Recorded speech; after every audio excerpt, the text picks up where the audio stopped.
All right, welcome to the Sherborn Select Board meeting of Thursday, July 9th, 2026. It is 6:33 p.m. I'm calling the meeting to order. In attendance, we have Dan Sickle, Jeff Waldman, Paul DeFrancis is remote, and myself. Marion Neutra is absent. Can we begin by having the town administrator read the executive session agendas? There are two items on your executive session agenda for this evening. Item number one is pursuant to Mass General Law, Chapter 30A, Section 21A3, to discuss strategy with respect to litigation. The chair declares an open session when I think detrimental effect on the town's litigating position. Bailey Ritchie versus Ashland. Item two, strategy session to prepare for contract negotiation for non-bargaining unit employee pursuant to General Law, Chapter 30A, Section 21A2, Fire Chief. Thank you. Are there any amendments to the executive session agenda? No, I don't have any amendments, so I move approval of the agenda as read. Second. All right, moved and seconded. I'll take a roll call vote. Dan? Aye. Jeff? Aye. Paul? Aye. And I'm as well. And as the chair, I do declare that an executive session is necessary for the reasons listed, and I move that we enter into executive session. I second that. All right, moved and seconded. Roll call vote. Dan? Aye. Jeff? Aye. Paul? Aye. And I'm as well. Now in executive session.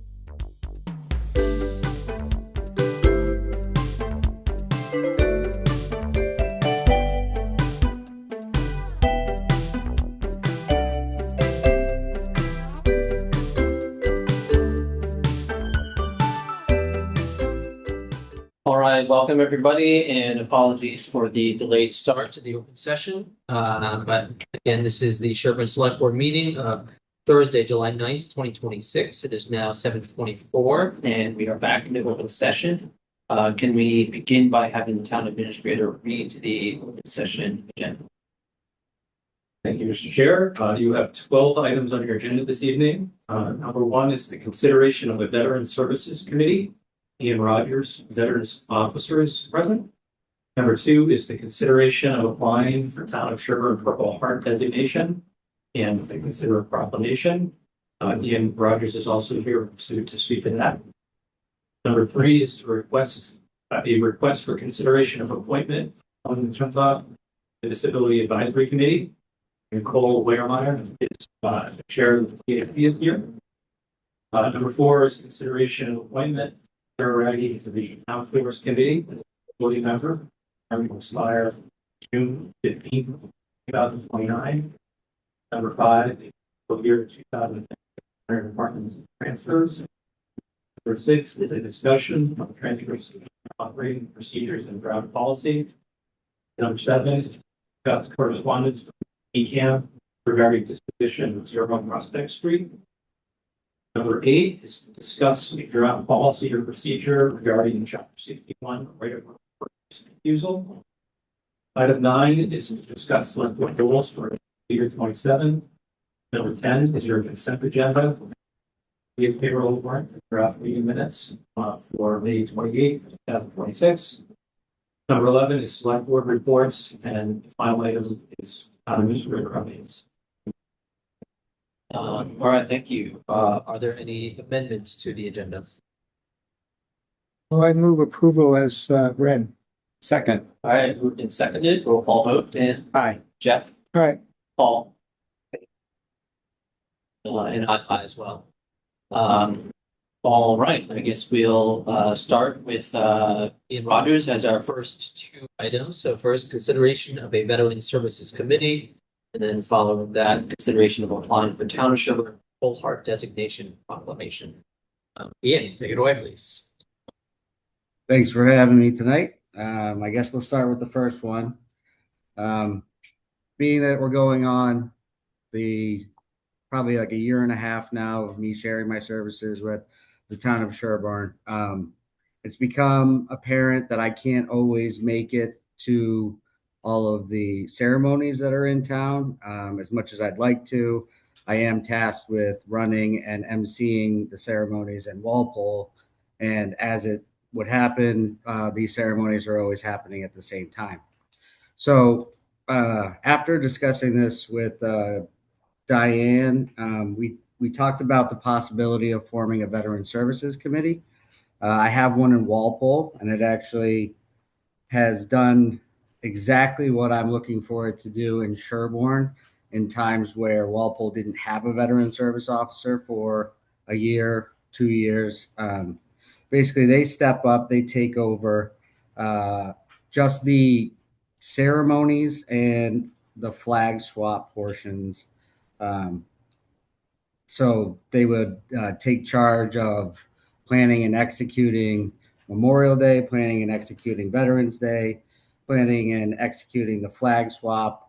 I would still be as involved as I possibly can be, helping with coordinating, preparation, planning, and then hopefully we could form a committee of.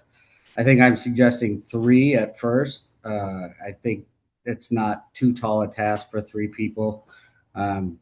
But we formed the committee now, and the thought is, we still have Diana Hoke that's been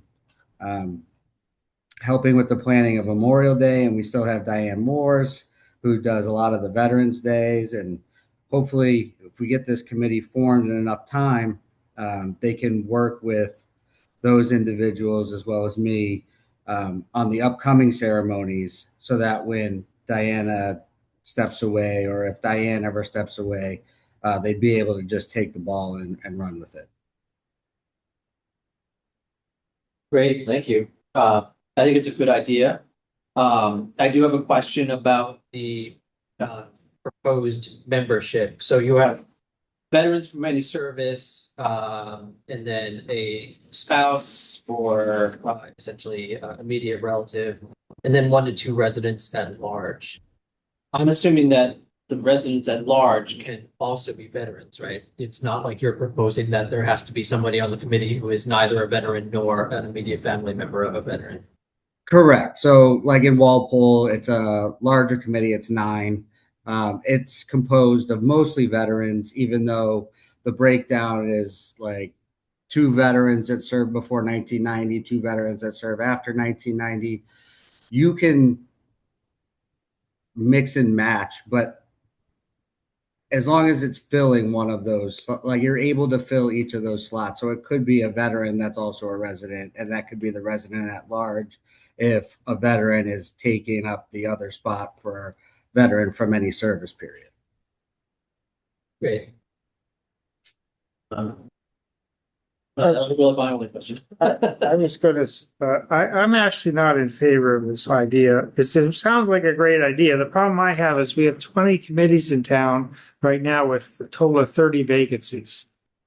So I don't know if we know of candidates that really want to do it. I'm not opposed to the idea of a veterans committee, but we have a whole bunch of committees already that are completely unable to attract historically, enough people. It's not just, onesie twosie committees here and there.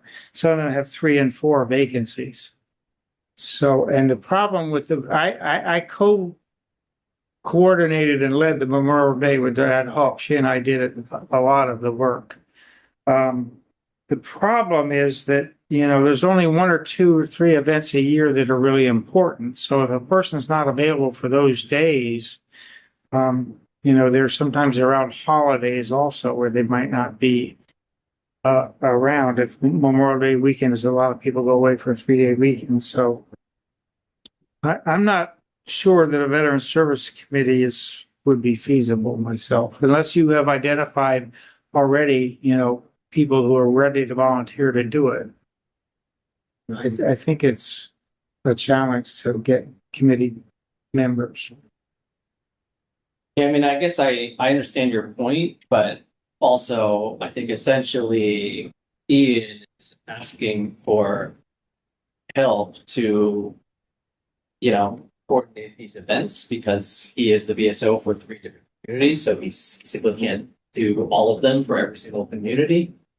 I also think that this has a pretty narrow focus, and it might be easier to attract volunteers who are only specifically interested in working on veterans events. And I know we like to think of the volunteers in town as being a very large pool, and then we have 30 vacancies, and we don't have enough people for all of them, but none of them is specifically working for veterans, and the time commitment for this committee is probably significantly less than a lot of the committees that have vacancies currently. So I guess to me the question would be, I mean, if we don't form this committee, essentially we're just saying that no, Ian essentially still has to be in charge of all of this himself. And if somebody wants to help him, then that's great for him. But otherwise, it's really just all of his responsibility. No, I'm not disagreeing with you, but I think we need to gauge whether there really are people that are willing to do it, because, if there, I don't see anyone else on the call besides Ian tonight. It's on the agenda. So, I apologize that Diane could be here today. yeah, Been thinking on. yeah. She has been working with you on this. She may be aware of candidates. She can't say, but I know she supports this. Okay. I would also, Provide this. I would also just add that, in addition to, I think Ian needs support, I think it's possible, obviously don't know, because I take your point about lots of committees and hard to find volunteers. I think this might draw a set of people into volunteering to do work for the town who haven't done that in the past, because it's very focused. It's a very specific thing, and it's a limited duration time commitment rather than, meetings once a month or twice a month, all year long. It's a pretty focused commitment. So it might draw in some new Doesn't volunteers. hurt to try, but I'm skeptical. Paul. I support this. I support it because I think we've got to maintain the programs that we have. And we are going to lose Diana eventually. And we are going to need more support for Ian. I also want to respond to Jeff's comments about we don't have enough volunteers. Why not see? Why don't we establish this and see? Advertise and see. If we get nobody responding after 4 months of trying, then Jeff has won his point.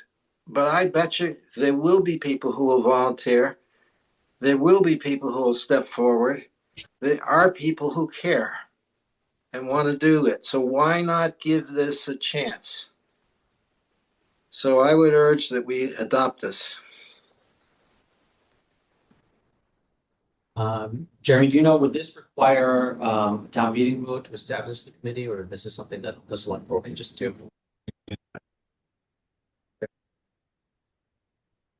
All right. Well, I guess we've heard from everyone on the select board. I did see a comment from Ed McGuire saying that he would be willing to volunteer. I'll just open the floor to anybody else from the public who might want to comment before the select board takes a vote on this. No, I think they were. Can I make a motion? Sure. I move that the select board create this committee with the charge set forth on the paperwork provided to us in our packet, and the makeup of the committee to be as proposed. All right, so moved. Second. Moved and seconded. Roll call vote. Dan. Aye. Jeff. All right. Paul. Aye. And I'm I as well. All right, thank you.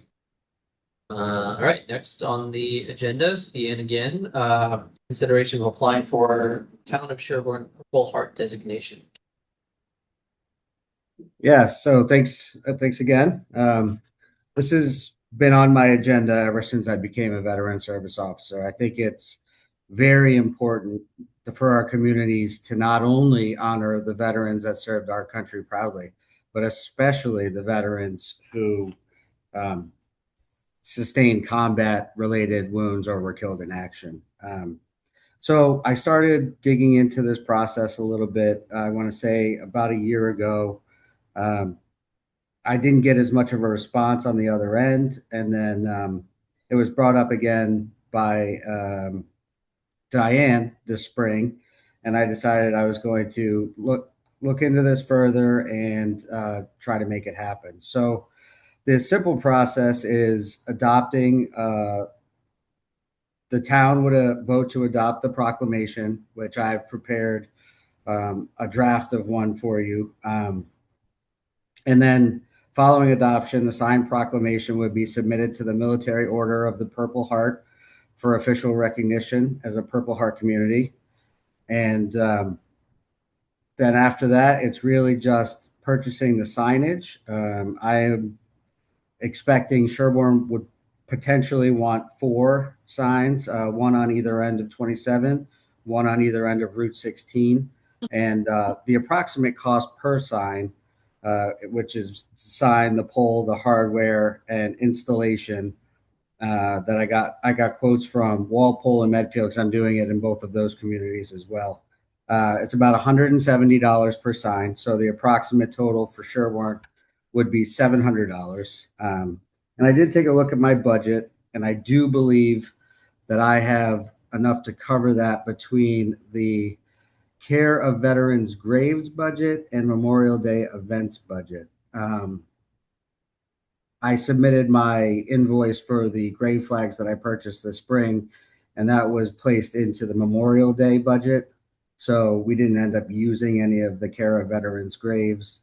So I think we could use that money there to purchase the signs.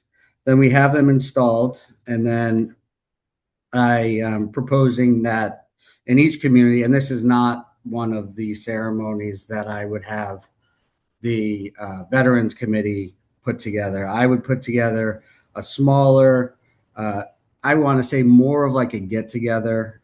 I call it an annual Purple Heart appreciation event. Purple Heart, the National Purple Heart Day is August 7th. So I'm proposing that I'll do one in each town because it's in August and because it's hot. I'll try to find an indoor facility, but we will invite Purple Heart recipients and veterans and family members and residents to come on out and honor the Purple Heart recipients in Sherborn. And we'll have a small little get together every year and just acknowledge them. And that's about it. Great. Do you happen to know how many Purple Hearts there are in Sherborn? I don't have an exact number, but I haven't spoken to every veteran in Sherborn at this point, but I do know of 2.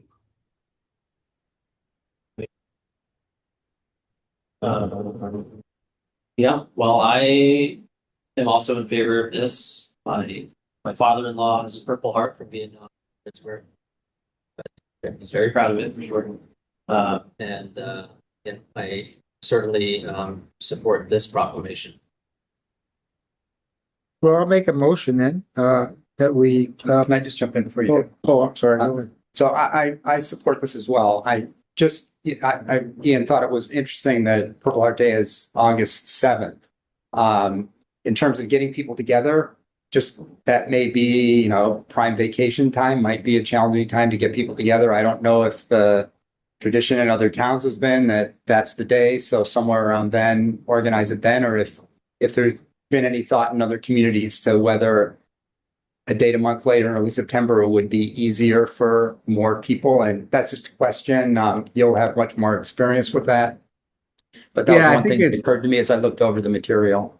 Yeah, and I know other communities for sure, because these things get processed in their own time and they're not always lined up perfectly with August 7th. So people will actually do their initial Purple Heart ceremony whenever it actually gets approved and the signs get installed. But I think, so yes, I think you could move it. So say we know there's not going to be a lot of people around in August. I think you could do it in, early September would be fine. I think most people would be back by then. You know, I don't think anyone's going to get mad that we're not acknowledging them on the correct day, as long as we're acknowledging them, right? So I think there's some flexibility there. Okay, thanks.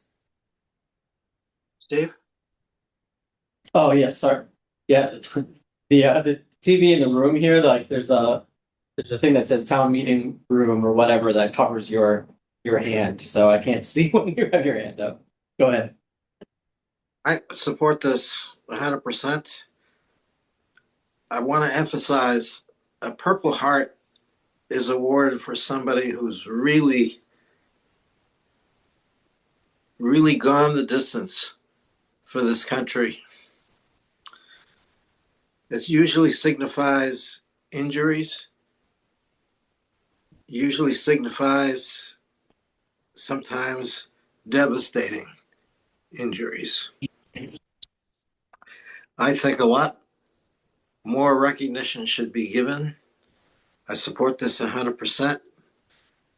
So I wanted to make a motion to move approval of the proclamation. Second. Moved and seconded, Dan. Aye. Jeff, All right. Paul, Aye. and I'm as well. Thank you very much, Ian. Thank you. All right, next up, we have got request for consideration of appointment of Kelly Talk to the Disability Advisory Committee. Paul Weemeyer, Chair of the Disability. Hi, everybody. Thank you for having me. I'm coming just to speak on behalf of Kelly. He was a, I think, 30-year community member here in Sherborn. He's very active in the community. And when he moved to Medfield a few years ago, he came on the Disability Advisory Committee as an associate member. I think he understood that not being a member of the town meant he couldn't be on the board. And he since has been speaking, I think, Jeremy, correct me if I'm wrong, with Diane, that the bylaws did not prevent him from being a full-time member on the committee. And to be honest, he's the most active member we have on our committee, and he keeps me on my toes and keeps us moving forward. We have a lot of momentum right now. And we are also down a member. So this is a perfect opportunity, if it fits in with the bylaws, to open that up for Kelly to be a full-time member. All right. Can I move approval? Okay. And I'll happily second that. All right. Any discussion? All right. Moved and seconded. Dan, Aye. Jeff, All right. Paul, Aye. and I'm as well. Tell him thanks. Yeah. Thanks, Nicole. Yeah. Are we saying your last name correctly? Weemeyer. You got it. Thank you. Thanks. All right, next consideration of appointment of Sarah Raggy to the Town Forest Committee as a full voting member, term to expire 6/15/2029. Sarah is here, so I don't know if you want to say any words. I would look forward to being a part of the Forest Committee. I've been using the town forest for 40+ years, from hiking to skiing to mountain biking to any way you can use it. I've been in there and I love it. And I'd like to make it available to the residents at large and also keep an eye on it. And I think since we have someone heavily weighted on conservation and a mountain biker on the committee, I might be the middle of the road. I will say I have a couple of questions, which are that when Steve left, he left in the June meeting before the end of June. He said he had given his resignation for the end of June.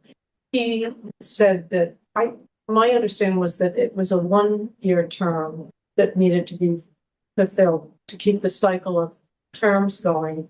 And I see that the appointment is for to 29, which is okay by me, but I just didn't, I had that question since he indicated otherwise. And then while you're looking at that, I just would say, I did complete the open meeting seminar and the conflict of interest seminar, and I did get a email confirming that I had completed the conflict of interest, and I forwarded that to Jeannie, but I have yet to have anything come through the office saying that I completed the open meeting law seminar. And what I recall of that is that I think at some point, if you choose to appoint me, then I get some information from the administration. Is that true? Okay, Yeah. Okay. Clerk. okay. I think the town clerk can now access, you used to have to give over like a copy of the certificate, but the town clerk can now see it online, I think. So I don't think you need to submit anything, but we can validate that. I'm sorry, I don't know the term left for Stephen. Steve said, I'm pretty sure I understood that he said it would be for a 1-year term. Because of the rotation of, everyone, there are 3 members and everyone's up I'm for. not sure why Diane put it. Well, I don't know, and it doesn't really matter to me. I'm just highlighting that. You recall when Steve was appointed? No. Yeah. Well,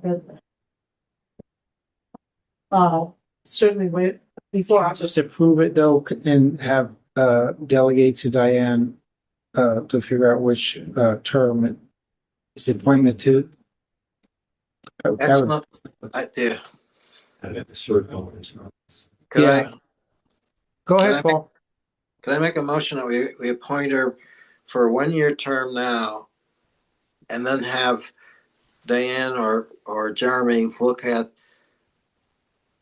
the dates of the other board members and come back, and if we need to extend it, then we'd extend it to the 3 years. But at least let's get her on board so that the committee can have somebody functioning right now, rather than putting it off until we found the answer. That sounds like a good plan by me. And then Steve said in the meeting, and I don't know what he's indicated to the board, that he would like to continue as an associate. So I hope he's in communication with you about that. I'm guessing associates need to be approved by you as well. So, But Yeah. yes, he's been in contact, but okay. in sort of. We just don't want to Continuous. lose Steve, to tell you the truth. Yeah. Okay. That's not on the agenda, so I don't think we should be. We can handle that at a later meeting if necessary. Okay, so does someone want to make the motion then? So motion to appoint her for a term expiring June 2027. June 15, 2027. Second that. All right, it's seconded. All in favor, Dan, Aye. Jeff, All right. Paul, Aye. and I as well. Well, Jeannie has her hand up, but I you- do. I just looked at the town report and Steve's term ended this year in 2026. So you could appoint Sarah for 3 years if you wanted to. okay. So why don't I just do- Yeah. Oh, I'll Can I do an amended motion? Sure. I move that we reconsider the motion just voted. second. All right, we can reconsider and seconded. All in favor, Dan, Aye. Jeff, All right. Paul, Aye. I might as well.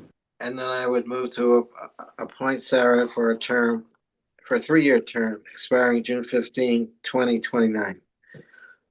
Second. All right, moved and seconded. All in favor, Dan, Aye. Jeff, All right. Paul, Aye.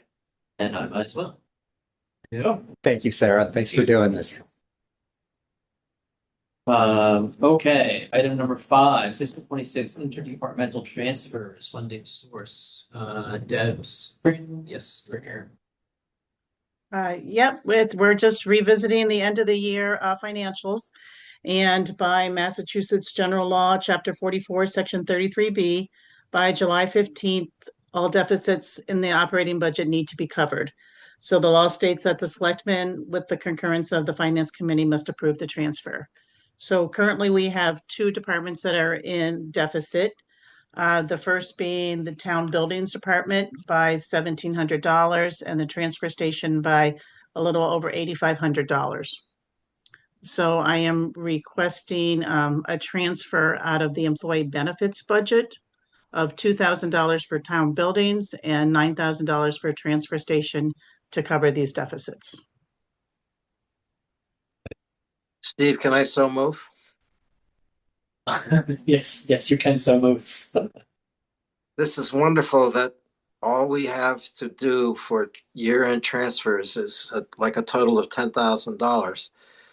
Wonderful. Yeah, that's a result of doing so much of it in June. So I agree with you. It made life a lot simpler. So I think there's a motion on the table for. Oh, sorry, second. I have a question for the vote. Okay, go ahead. Two things. One, Deb, could you just two things? One, could you just say a minute about what was the source of the the additional bills that came in? And then secondly, we need to do anything about reloading the source of our earlier transfers? Okay, so that's coming. Okay. So Deb, please go ahead. I'm sorry, did you want to know why these were over budget? Yeah, or- just a Yeah. little bit of color on that. Yeah, a little, the town buildings, we unexpectedly, there were two different line items where there were some invoices that had been emailed to us, but we didn't realize it. So when we were counting to make sure we had 12 months, there were a couple invoices that we need to make up for. So one was for like the historic storage, and the other one was an electric bill. So we needed to make up for those. And the transfer station, again, same kind of thing where when we talked about it last time, Sean had looked at it, but there was a delay in an invoice. So there was another month of invoice there. So basically it was just trying to account to make sure that we had 12 months of invoices for all the different vendors. Okay, thanks. For the transfer station, it was two vendors. One, the Waste to Energy plant came in a little higher than forecast. And the other was the hauling, waste hauling. Sand company. Yeah. Thanks. Okay, so we have a motion and a second on the table. Any further discussion? All right, hearing none, we'll take a roll call vote. All in favor, Dan? Aye. Jeff? All right, Paul? Aye. I am as well. Okay, so now Deb, do we need to do another vote to change our previous year-end transfer that was coming from the reserve fund to instead come from the employee benefits? Yes, yeah, actually health insurance, yes. So, yeah, you took the words right out of my mouth. That's what we need to do. At the time we did the transfer back in June, we took it out of the reserve fund, but we don't really have enough funds in the reserve fund to handle all the transfers. So we decided that it would probably be better to take all the transfers out of the health insurance account and leave some money left in the reserve fund. That total was 147,000. Yeah. That's correct. So can I make a motion? Sure. Can I move that we reconsider the vote that was taken in June with regard to a transfer from the reserve fund? second. Moved and seconded. All in favor, Dan? Aye. Jeff? All right, Paul? Aye. I am as well. And then I would move that 147,000 even be transferred from health insurance to meet the purposes of the June transfers. second. All right, moved and seconded. Any discussion? All right, hearing none. All in favor, Dan? Aye. Jeff? All right, Paul? Aye. I might as well. All right, thank you, Deb. All right, thank you. All right. Transfers, okay, here we go. Next discussion of transfer station operating procedures and draft policy. Please, Jeremy or Dan, are you gonna? Yeah. Present it. Summary to take you folks off. So this is a continued discussion to potentially formalize the operating policy for transfer station. At your May 28th meeting, you had a discussion on this topic. The town administrator and myself, after that, formed a working group consisting of Dan, Charlie Tyler, Sean Colleen, Addie May, Amelia, and myself. Met a number of times since then. Filed information, much of which is in your packet, and was presented at your May meeting. In your packet, you'll find from discussions of the working group a summary of open items for your consideration, comparisons of peer communities, current transfer station fees, a copy of the recycling committee charge, the waste ban compliance plan that was approved by DEP in 2022, certification for operation of the transfer station for Mass DEP, and also on a 5-year cycle, the 1993 permit to operate by Mass DEP, the corresponding permit application submitted at that time, and a copy of the 1985 town meeting vote to close the landfill and constructing the transfer station. Okay. So this is a big, what's turned into a very big topic that a lot of people have been looking into and developing strong opinions about one way or the other. I think that it's become a bigger thing than I had anticipated. And I think it warrants sort of a lot of open discussion and also scrutiny of what the policies should be. I think it's probably important that by sort of stepping back and looking at the total operation of the transfer station as a whole and what it means to the town, what it costs the town, and to sort of talk about major goals that the town would like for transfer station. If that makes sense. I think that one of the big things that has been revealed, I think, in the looking at both what Sherborn's transfer station does in its operations and then comparing that to our peer communities, it does seem pretty clear that on a per capita basis, the amount of tonnage that is being hauled from the transfer station, and therefore the amount per capita or per household that is being paid in taxes for the hauling of waste is significantly higher than any of our peer communities. And there's been a lot of discourse and back and forth among people about why that is, and but there's reasons why that might be high. There might be things that we haven't considered that legitimately cause it to be higher. There's a lot of discourse there, but I think it makes sense to start by saying what is it that the town of Sherborn would like transfer station to look like to be in terms of the service it provides to the residents. So I am open to opinions on this. I'd probably like to start with the select board. It's unfortunate that Marion is not here, so we only have 4 out of 5 select board members, but that's what it's going to be. But I would like to hear first from other select board members their opinions about the transfer station. Sure, Dan. Thanks, Steve.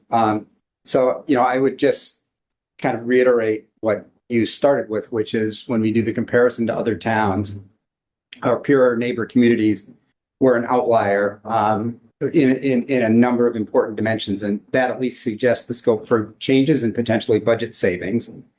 We're in a pretty tight budget situation with likely looking at an operating override next year. And so I think when we get to next year, it would be important for us to be able to say that we took a thoughtful look at every aspect of town operations, including the transfer station. And if there were significant savings to be achieved, that we did what we could before asking other people to make sacrifices next budget year, which undoubtedly will be happening. As Steve said, this has become a very big issue. I completely get that any decisions that get made will have significant ramifications, and we probably will not get a townwide consensus. But for me, the important thing is to develop a clear policy and to think about taxpayers and the budget situation as we do that. Having been part of the working group, I have views on pretty much every issue. I'm not going to go through those because I don't think this is the right time or place, but I did want to highlight a handful on Steve's point about what do we think the transfer station is for.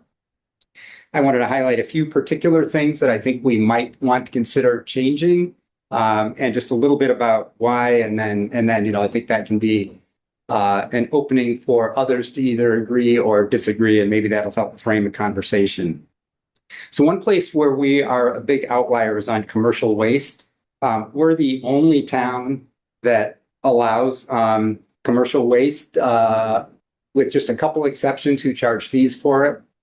So most towns, their transfer stations simply do not allow commercial waste, and commercial enterprises need to hire private hauler to bring waste directly to the incinerating facility, which around here would be Millbury.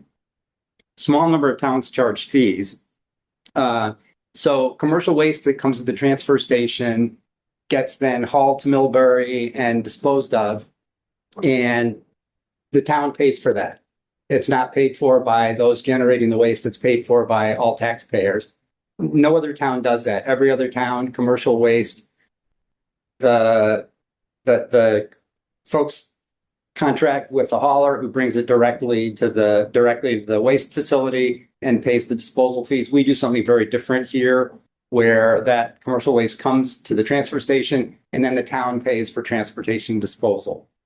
So, a lot of other towns just ban commercial waste. I'm not sure that would work for Sherborn, given our history and the number of folks the number of commercial enterprises that are having their waste come to the transfer station. So one alternative that I think would warrant some careful consideration would be to not charge fees to commercial enterprises, but to ask Ruane to essentially pay for the hauling and disposal fees, so that Ruane we do some calculations, figure out how much commercial waste is going out, how much is the town paying for the transportation and disposal of that, and that perhaps Ruane would then pay the town for that amount. That would put us on a comparable basis to other towns, and would do it in a way that doesn't require dramatic changes in how we handle commercial waste, but would financially put us on a similar kind of path to what other towns have done. That's a question about, or do you want the questions at the end? I don't have too much more to do, so maybe let me spin through and then jump in, or else I think we may get off in a lot of. It's not my challenge. Is a clarifying question. I mean, we have to sort of make people aware what commercial waste, like in our town, it's the farms that are the biggest commercial waste properties. It's the farms, it's restaurants, it's any office that has their waste picked up by. But there aren't many restaurants and offices, so I think I wanted to clarify that there's a lot of farms that are doing that, so I don't know that people are aware when they think of a commercial waste. So I think there's an issue of how we want to handle farms. Yeah. I think you're raising a good point. Yeah. At this point, I'm kind of at 30,000 feet. Yeah, that's right. That we should dig into commercial waste and find a way to shift some of that cost burden away from taxpayers. Because again, we're providing a subsidy that no other town. No, I'm aware of that, but farms can also dispose of things on their property that are biological degradable. It may not be, as opposed to having Ruane. I take the point that we have to think about how farms fit into that. All right. I've got just a couple of other things. One is bulky items. So now for many bulky items, there's a schedule of fees. I think it'd be helpful to take a fresh look at that schedule. And I think there's some items that are not on that schedule that should be, things like furniture, sofas, and so on, probably should be on that schedule. And probably even if those things land at the swap shop, probably should be fees, since some of the things that land in the swap shop ultimately end up getting disposed of if nobody picks them up. Another place where a big outlier is on the number of days open per week. So our transfer station is open 5 days a week. That is, again, a very significant outlier. Most of our peer towns are open 3 days a week. Some are only open 2 days a week. I know that there are arguments and people who very much like the 5 day a week arrangement because it's easy and convenient. But perhaps we could at least consider an experiment of going down to 4 days and see how that goes. And then one other, again, as this has turned into a big issue, would be the swap shop. So I frequently hear reports of issues with the swap shop. And here too are an outlier. We are the only town amongst our peers and neighbors that allows non-residents into the swap shop. And my sense is that many of the swap shop issues I've heard about would be improved if we limited the swap shop to Sherborn residents only. I know, again, not everyone will agree with that. There are arguments on the other side, but I think it would bring the swap shop back to what I think was its original intent, which is letting Sherborn neighbors share with each other to facilitate reuse of usable items. I think we also sometimes have an access problem at the transfer station where non-residents find a way in. I know the attendants there work hard to monitor access, but that can be hard to do. Attendants have a lot to do while they're there and can't always be watching and monitoring. And I think if we limited the swap shop to residents only, then essentially we would say, other than employees working there, if you don't have a sticker on your car, you can't come into the property. And I think it would make controlling access and monitoring access much, much easier. And while there are some disadvantages, perhaps limiting the swap shop to only to residents, I think there would be a big advantage of making just access and control of who's there and what they're doing much, much easier. And I think would make the swap shop, again, back more to the idea of Sherborn neighbors sharing with each other rather than running kind of a goodwill where all sorts of things come in, and sometimes dealers who are reselling stuff come and grab stuff. And I think that creates some chaos and makes the swap shop into something other than what I think, what I would imagine was its original intent. So I could go on, I won't. As I said, I have opinions about almost all of these things, but I think we do owe it to the town as a select board to develop a thoughtful policy that keeps the transfer station working well for residents while also reining in costs. And I'm glad to see that a lot of folks got on Zoom because I think, as Steve said, this has gotten to be a big issue. I think we need to hear from a lot of people and kind of get different perspectives. I put this out as a way of framing and getting a conversation started, understanding undoubtedly that a lot of people will disagree with some of the things I suggested. Okay, can I ask one more clarifying question? Sure. Because you didn't mention one, we're also one of the few towns that allows a limited amount of construction waste. That's also another category that's not common. Yes. Is that right? Yeah, it is. And I think that's another area where some thought and care would be required. Yeah. I just thought I probably already stole more time than I should have, so I wasn't going to go on everything. I understand not what we're saying, but the breadth. I mean, I think there are a lot of issues to be Yeah. worked through. Yeah. I highlighted the ones that would kind of be at You did the work. I didn't top of know my it list was in the subcommittee, so I appreciate that. Well, I would like to hear, ideally from both Jeff and Paul, sort of your thoughts on, again, trying to stay at the 30,000 foot kind of view, not getting lost in the weeds, but the big things being how to handle commercial and construction waste and farm, I guess, which will sort of lump a lot of those things together. And then also what to do with the swap shop. And considerations about ways to control access to the transfer station. So I would like to hear your guys' perspectives if you have thoughts, and then I would also love to hear some more from the general public, many of whom are here on Zoom, a couple of whom are here in person. But I would like to get a lot of different perspectives if possible. I have a couple more points to make, but maybe I've been talking already. You want to get Paul to talk first? Sure. Paul, do you have any thoughts about the transfer station? Sure, lots of thoughts. but I want to target two specific points. One is the having a sticker on your car. We've been advised that that's an unsafe thing to do. So, for example, let's say people are going on vacation on Martha's Vineyard. They drive their Sherborn car and park it in a parking lot in Martha's Vineyard, in Falmouth, and take a ferry for a couple of weeks. Well, apparently there are some bad actors who go through the parking lots and see, aha, the house in Sherborn is vacant. That sets up, there's a try to phrase it diplomatically. There are people who are very sophisticated now about targeting people. They look at obituaries and they see, who passed away and when there's a funeral, and then they know when and where to. Paul, you're getting way into the weeds here. Can we stick to the transfer station? And also, I understand the concept of not having the town's name on the sticker. I think that is entirely secondary to what we're talking about right now, which is what to do with the transfer station. I think that whether or not the name Sherburne is on the sticker has little to no bearing on the tonnage that is being hauled away from the transfer station. So I would really like to get your broad thoughts about the actual transfer station and what purpose it serves for the town, please. Well, as I said, I only wanted to mention 2 points at this point in the debates. The second point is the farm waste. So I have a farm, and so I essentially am going to recuse myself from voting on the farm issue per se. But I do want everybody to know that the farm waste that we're talking about, at least at my farm, is essentially residential waste from the people who live and work there.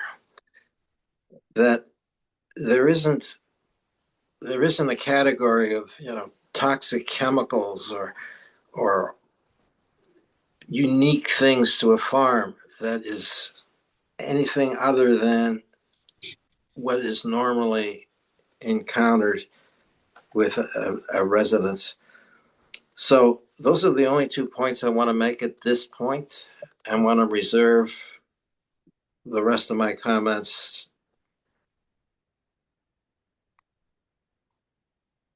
Okay. Well, at this point, I would like to open the floor. Could I just, Oh, sorry. Oh, that's right. That's right. You handed it off to. well, I think it's clarifications once again with on the construction waste.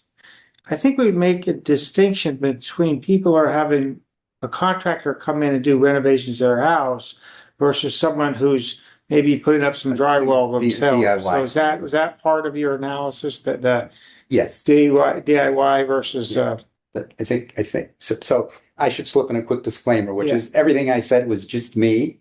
yeah, Working group has been great. yeah. And we did a lot of work people worked together very well. But Okay. what I said does not reflect the views of everyone in the working group. I wasn't speaking as a representative of the working group. I was speaking as a select board member. Yeah. But one of the things that got talked about was sort of the DIY kind of thing. Yeah. Probably should be allowed, but the contractor is doing a job and didn't hire a dumpster, but wants to bring Right. things from a kitchen rental to the transfer station. Right. Probably shouldn't be allowed. Okay. No, I agree with that. Okay. Well, and I think there's just a lot of uncertainty about commercial waste from my perspective. It's hard to define. We'll figure out what that is. Did you have more thoughts? No, I'm good. That's it. Thank Okay. you for humoring me. A lot of chat here. You might want to just try and post it if they want to say. Oh, yeah. Sorry, yeah. So just to be clear to everybody who is on Zoom, the chat function is not part of the public record. So everything that you said there effectively never happened. The idea being that if it is the analog of people being in a room physically, if you were two people sitting in the back of the room, you could whisper to each other a private conversation that is not part of the public record. So all of the things that people have been saying in the Zoom chat if those are things that you would like the public meeting to acknowledge, you should actually raise your hand and just say what you have to say. So please, I do encourage anybody who is on Zoom and has anything to say, either whatever it is that you have to say about the transfer station and its operations, I welcome your comments. So please, so Vicky first and then Sarah second. Vicky Relis, thank you for looking into this. It's very apparent to me and other people when you start looking at it that the amount of dollars that's assigned to this, in my view, the dollars that can be saved from all of these efforts is more important than, having everybody agree on it, because it's a significant amount of money. One thing I'd like to ask, that invoice that came through recently that was just approved for the $9,000, was that tonnage overage? It was tonnage, forecasted tonnage was, it came in higher than forecast for tonnage and for hauling that tonnage. So, okay, so that was extra tonnage that, I don't know if I call it, it was tonnage, it's just piled into everything, okay. And the commercial waste, so I'll do the high level like you wanted everybody to do. So the high level with the commercial waste, I think that there are some liabilities from town standpoint of commercial waste going in there, because not necessarily from the restaurants, but there are people going in with landscape waste that are landscapers going in, other people that are putting things in there that are, there's things that we don't know. So looking at other towns that they don't allow this, I think they're just trying to keep the town's liability on a managed level, and also they have a concern about the amount of tonnage. I know Carlisle, and I've been looking at a lot of towns from other things and also for this. Carlisle has a group now that's not the working group that we have here, but a group that's formed and that always looks at tonnage. And they've reduced their tonnage because this group helps the DPW, who runs the transfer station, over 16% in the last 2 years. So I think that that's, in my mind, a big saver for us monetarily, and also can be managed, and perhaps with the commercial waste and the construction, that will all kind of go into the tonnage bucket. The bucket of people coming in, I have experienced even today, watched people come in that don't have stickers. And while that sticker might be an issue from Paul's standpoint, and I understand how people would have that as an issue, other towns like Lincoln have an RFID tag. So that would eliminate the issue, but it still deals with the issue of people going in to our transfer station that don't belong there because they're not a Sherborn resident, and that happens a lot. I believe that there are a couple towns that are closed and only open 3 days a week, and members of other towns I have seen, as have a lot of other people, come in and their waste goes into our transfer station because nobody checks their stickers. And nobody was checking stickers today when I went up. So there's a bucket of things that I believe can be done short term that will help us. The process that needs to be defined has to take more time, but on a short term basis, having the stickers policy be actually adhered to, and maybe that sign comes out in closer to the town, to the road, so people can't walk in and say, oh, well, I'm here anyway. But it's just, somebody's got to watch it. Every other town has somebody watching this people coming into the transfer station. So I think that can be done right away. I think that, the concept, looking at the tonnage and people coming in and not putting things in that they shouldn't, can be done right away. And I think that there are major things that need to be dealt with down, along the process, but there's short-term things can be done that would help us immediately. To Dan's notes, those things can be helped. Looking at all of the towns around here, and I'm glad that you've taken time to look at that data, we are a significant outlier. And that's a little disconcerting to me, that we're not really watching what's going on, and that we could save money by dealing with what's going on. And I said before, in my mind, the taxpayers come first, we need to look at costing, make sure that the costs are right. And we squeeze every other budget in this town. Why shouldn't we be looking at this and get money that's right on the table? So at this point, that's all I have to say, but it would be a really disappointment if it wasn't done. Okay, thank you. Sarah, and then Alex, and then Nora. Just quickly, I would be curious if there's a way to measure how much of the material in the swap shop would go in dumpsters, because my view is if these people, if they're from out of town and they're either having a little cottage business or they're recycling it in their community, it's not in our dumpster. So I just don't know, that's just a thought. Done. Yeah. No, I mean, I think that's certainly something to work out about the swap shop operations. I think that the bigger question is, should we limit the swap shop to Sherborn residents or not, and depending on how that decision goes, then subsequent policy would follow, Can I just ask a quick question? Do we have people sign a liability waiver when they take stuff from the swap shop? I don't think so. No. So if somebody takes a helmet and somebody gets hurt with that helmet on, what happens? Is it our swap shop? I have no idea. Well, the helmets aren't in the swap shop. They're in that thing across the way. Considered swap shop because it's like, who knows? They're accessible. They're not part of the swap shop. I wouldn't know that. Yeah, but It's right next door to the swap shop. I'm just asking anything that's Yeah, yeah. problematic.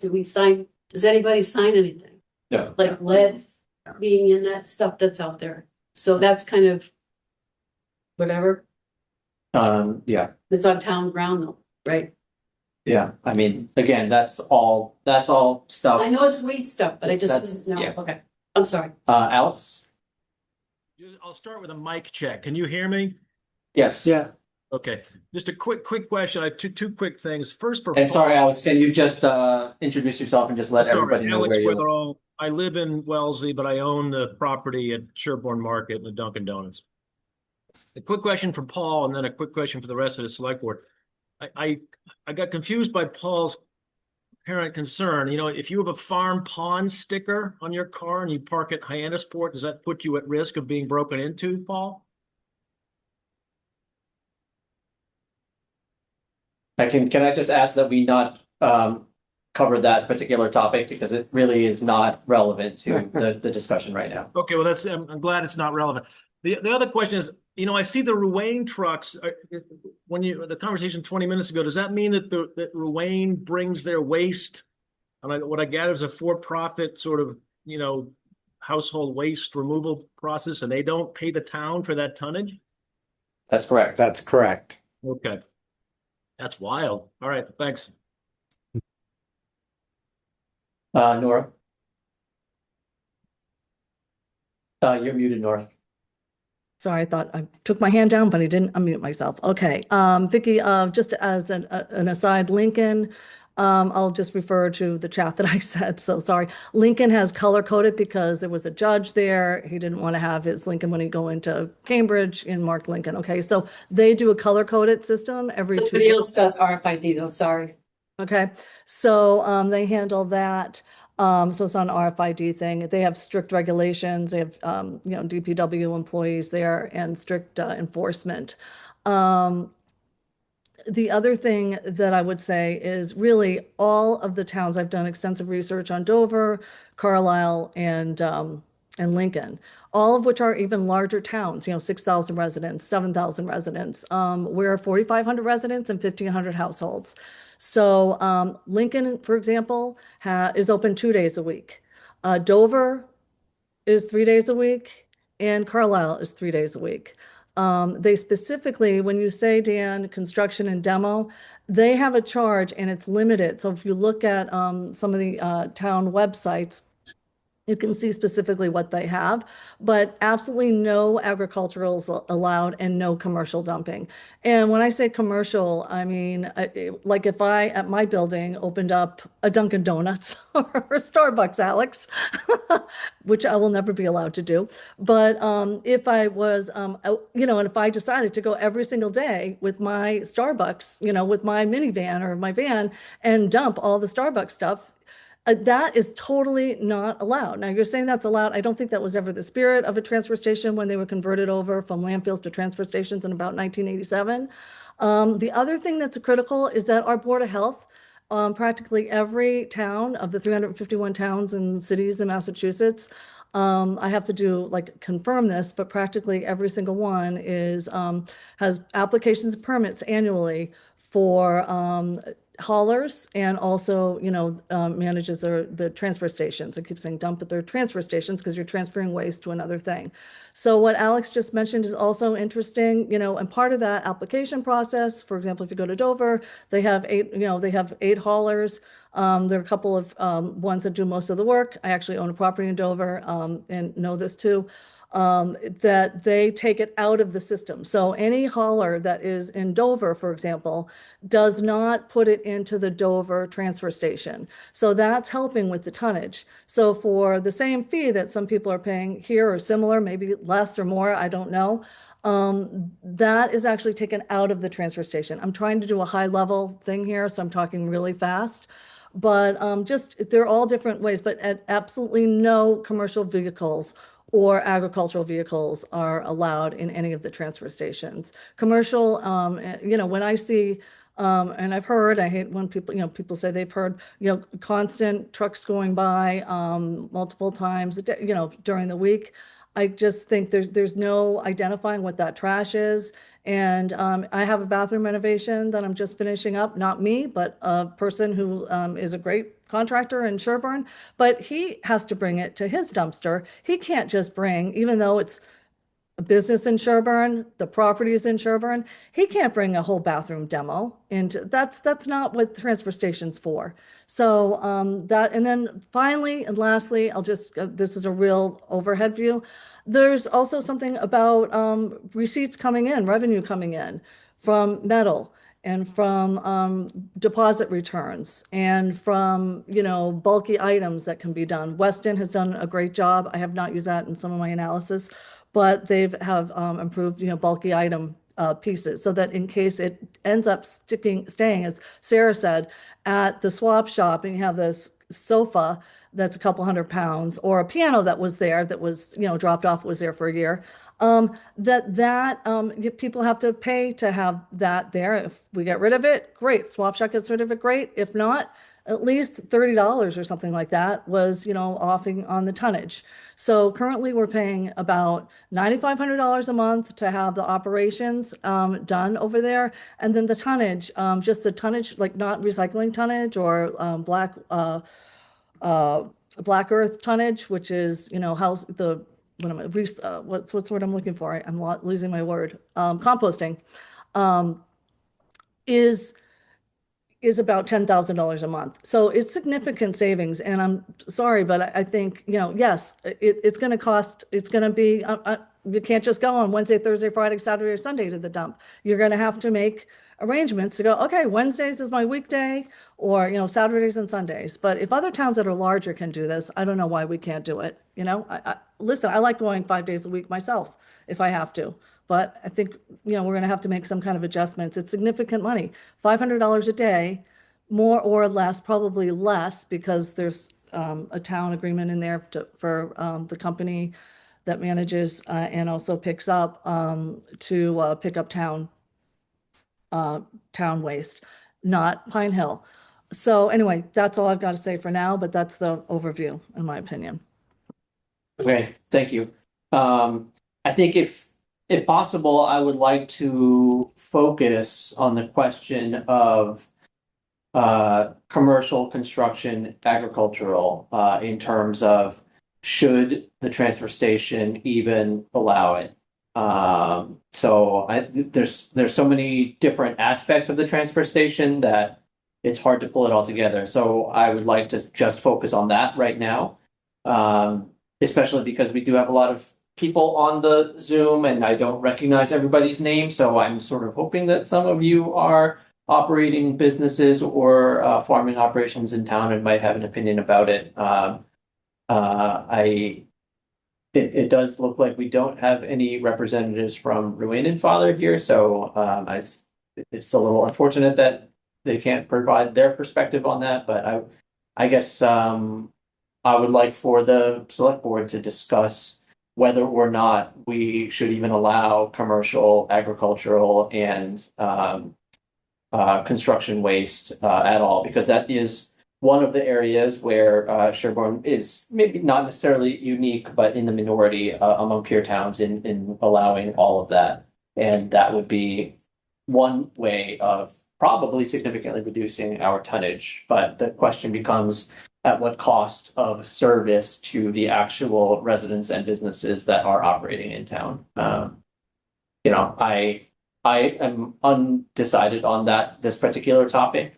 Sometimes I'm like, if we just don't allow it, that just makes everything easier. But I'm also like, I believe that that probably would significantly degrade the service that is being provided to the businesses that we do have in town. But I don't know the answer to that. So, So I think that's a really good approach. I think the construction, I think it looks like that is a much less issue than commercial, because as I indicated, I felt we should allow construction waste for do-it-yourselfers, but not necessarily for someone who brings a contractor in.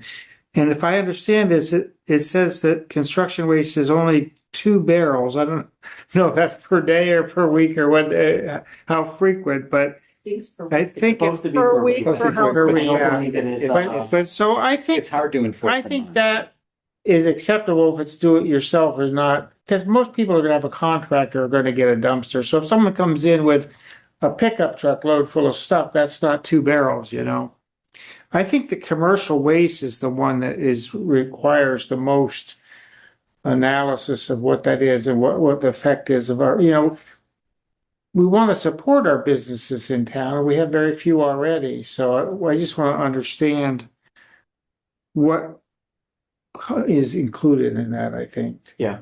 And I'll just add one other point that's not related, then I'll leave it be, is we could also, the swap shop is really just the garage to me, not necessarily sports equipment. The hours don't have to be the same. That garage locks. So we could also have, when we're thinking about the hours, we could have the swap shop only be open on, say, Saturday and Sunday and not open during the week, and have the transfer station be open. They don't have to have the same hours, I think. So that might be a way to get at some of the abuse or confusion over the swap shop. Let's see. I see Kelly Hogan with hand up. Yep. Hey, it's Sean. Just 2 questions. One is, do we actually have any kind of a breakdown on the data? We keep saying commercial waste, but is there a percentage that's agricultural, or a percentage that's restaurant, a percentage that's construction? Does anybody track that? And also, wouldn't that be the Board of Health's domain? I mean, aren't they ultimately responsible for what goes in and out of the transfer station? They should be tracking that, I would think, no? So you raised 2 good questions. As far as I'm aware, that it's one of the issues with commercial agriculture, et cetera, is that it is not tracked. I don't know how we would track it if we could. Especially part of the issue is that Ruane and Father, they pick up from their commercial businesses on the same runs as their residential. So they would be the only ones that could possibly have a breakdown of what percentage of their waste that they're hauling is coming from a commercial entity versus a residential entity. And as far as I'm aware, that is not being tracked by them, nor do we require that they track it. So again, that's one of those downstream things where if we do decide that commercial is to be continued, then the follow-up questions would be, all right, well, now I am totally with you in terms of we need better data and we need to track things better so that we can charge more appropriately for who is generating the waste. So that would be a subsequent question, should we decide that commercial should be continued. On the Board of Health issue, I do not believe that the Board of Health has oversight over what goes in and out of the transfer station, right? And so again, the Board of Health is a separate elected regulatory body, so I do not want to speak for the Board of Health and to their policies or lack thereof. But just factually speaking, currently the Board of Health does not have any oversight over what goes in or out of the transfer station. So it's sorry, just want to follow up to that. I mean, it seems to me that if we're trying to gather the information and analyze what's going in and out, the easiest way to do that would be to constrain the number of days that it's open and then have someone there to track and monitor it. I mean, ultimately that stuff has to be sorted and sent somewhere, correct? So I mean, it's hard to believe that nobody knows. No, right now, yeah, it's all of the commercial agricultural construction is just completely commingled with all of the residential going into the solid waste. So there is no separation at all, currently. All right, let's see. I've got Nora, then Dan, then Vicky. Yeah, actually, I was going to say something that Dan had mentioned. You know, when you have other towns like Wellesley or Holliston accepting commercial waste, it's because they have waste stations, which are, I'm just doing a ballpark, I think a couple $100,000, which doesn't make sense. So all these haulers that pick up, take it to a waste station, okay? And then that's how they track it. And by Board of Health, for example, like E.L. Harvey, they they had 700 pickups, residential 634, 699 commercial pickups. They have to track all that, and they actually send that information of what their tonnage numbers were. Now that's all, like you meant, commingled when it goes to the wind waste or Wheelabrator for the incinerator. But the issue is, that's the only way you can measure is tonnage and having a waste station. So and, I would also like to say that you're saying everything commercial, but not everybody, goes directly to the dump. They hire either the local hauler or Wind Waste or other companies. There's like 7 other companies that will pick up commercial. So I think, it's mixing it up a little bit. It's for people that actually use the dump and go there themselves. And so you really have to break it down. If you don't have the data, we don't have the data. How many people commercial, if we're talking commercial, actually use the dump on a daily or whatever basis. And, how many already have a hauler, whether it's the local hauler or whether it's, I'll just, Yale Harvey, BP, Wind Waste. So I think that's pretty important. And by the way, I mean, how many commercial properties are we talking about? I mean, it's really not a lot. It's,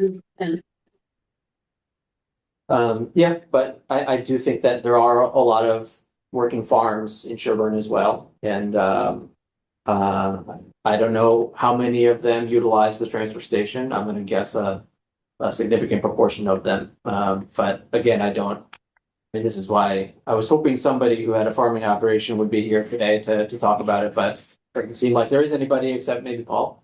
well, can I follow up? Can I follow up on that, Steve? I remember one time in the fall, I questioned, there was 2 big, it was a private school trucks, pickup trucks. And I said, oh, they were clearly, out of town trucks, all right, from a different school. I won't say the school. And so I asked just innocently. And long story short, I got pretty much berated. They're allowed to be here. They have a farm. And, and it was a lot of stuff. Okay.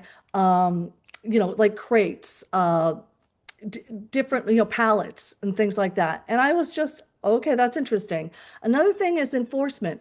When I was there and I witnessed for myself, I've said this on other meetings, a whole kitchen cabinet being crushed right away when I was throwing out and I was just, what? Like, how can a whole kitchen cabinet?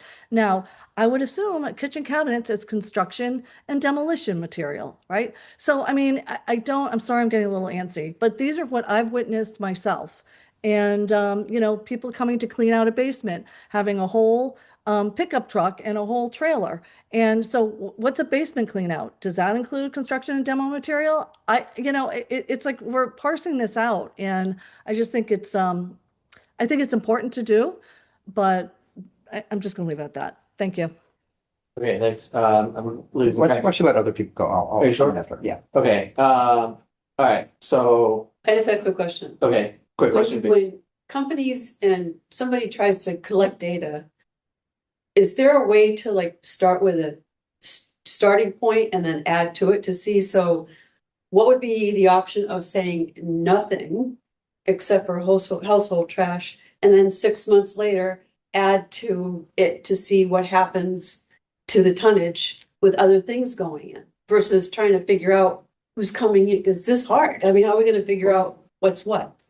I mean, other companies, when they do something, when you start with a drug, or you don't just start with a nil sets and then build I mean, up from there. the challenge, I think, is that, you know, people who have some sort of commercial operation, they need to have something in place to haul away their waste. And so if we're going to be dramatically changing our policies, they're going to need to scramble to find some other option for hauling their waste. And, you know, if we decide, Just have Wayne doing it now, he could just take it someplace else.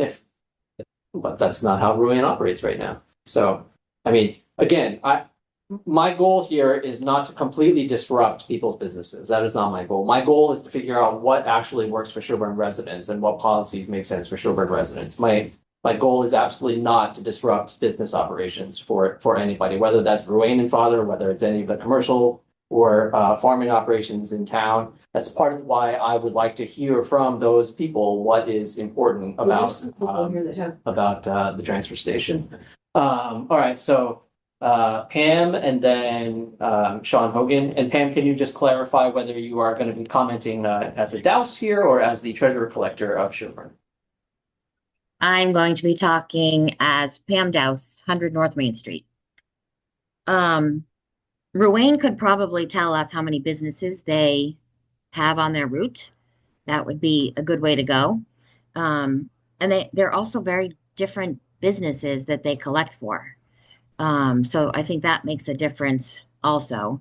And I just want to make a general statement about Ruane that yes, there is lots of topic about the transfer station. I just kind of want to make a statement that I don't think Ruane is doing anything wrong, illegal.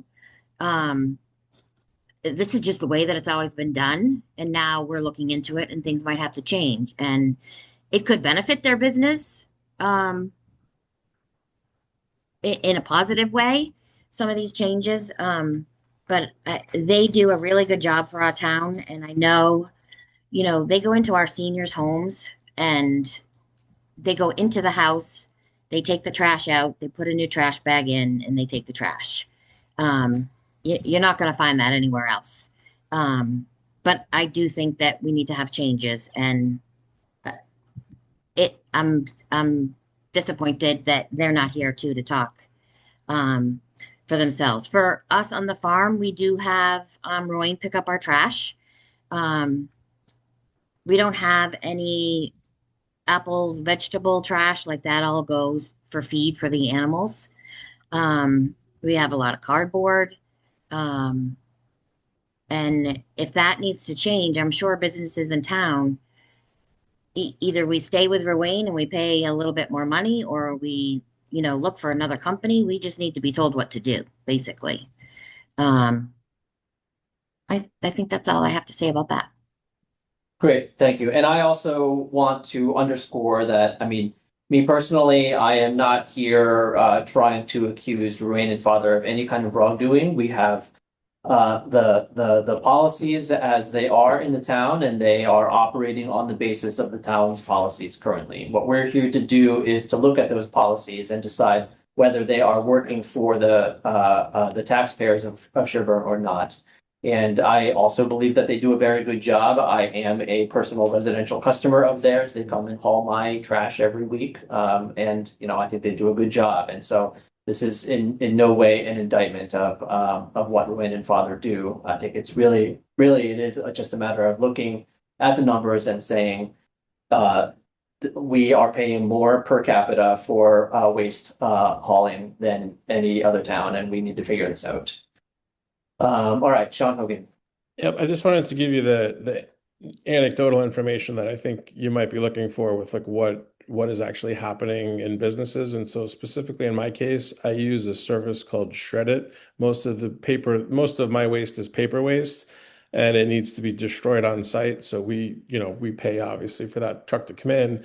My quote unquote commercial waste that hits the transfer station here is probably less than a typical household. It's maybe one bag of trash and some, cardboard from a package maybe that I received here. So it's pretty light. I do have Ruane picking it up. They do the commercial and they do my house, and they do an amazing job. And they think their rates are super reasonable. Nobody else I'd rather have doing it. But our commercial waste is pretty trivial compared to, I'd imagine anybody that handles food or a farm, for example. But I'm probably a bad example of, high tonnage. Thanks. And sorry, Sean, can you just identify for us what business it is that you operate in town and also where your residence is? Yeah, residence is 74 Washington, and then we're at 24 North Main Street across from CNO. Okay. All right, next up, Laura Robbins, of course. Hi, can you hear me okay? Yes. Yes. Perfect. I just wanted to give an anecdotal. I own Fireside Tavern and we also live in town. We personally take our trash ourselves, and then the restaurant, we do use Ruane, and I didn't know if there's any rules or guidelines or whatever. We just signed up with the local company. So like from a commercial standpoint, whatever the rules are, and if they are going to change, I would just ask that they're like highly communicated and all the businesses know. And if there is going to be a change, like please give us some time to like get it together, because it would be a massive like trauma to, have a change with not some advanced planning, because we have, I'm sure we're a heavy user. So whatever it needs to be or however it needs to change, just please, please, please give the commercial companies some time to adjust. For sure. I think if we had a major change to the policy, we would provide a nice long lead time. I guess I would be interested to hear about how long of a lead time do you think you would need to essentially completely change who your waste hauling operation was? Well, for me personally, when I bought the land in the building, we had no dumpsters. And so there was some lead time to get the dumpsters. I don't actually know how many weeks that took, but Ruane got us the dumpsters. They're on site. And so that took some considerable time. They're not there. We don't own those dumpsters. And then I'm assuming whoever we would, say we continue to use them, which they're fabulous and I love them and I hope we can. If we have to go to a new company, I don't know what that lead time would be. I honestly never researched anything else. I never looked at any pricing. I didn't even know, I never even thought about it. I just sort of signed up with who everyone was using. So I think it would take a little bit just to get my bearings in terms of weeks and months. Thank you. Addie Mae, you've had your hand up a few times, so go ahead. Yeah, I guess multi-hat. First as a resident, Addie Mae Weiss, 1 Jackson Road. I know I lived in the house almost 20 something years, and you accumulate stuff, and I keep thinking, oh, I really need to clean out the guest room, and and then because of what's the process, and then being on the other side of things and seeing the tonnage and seeing the cost of tonnage in the town, and we're looking at other towns as part of the trash committee.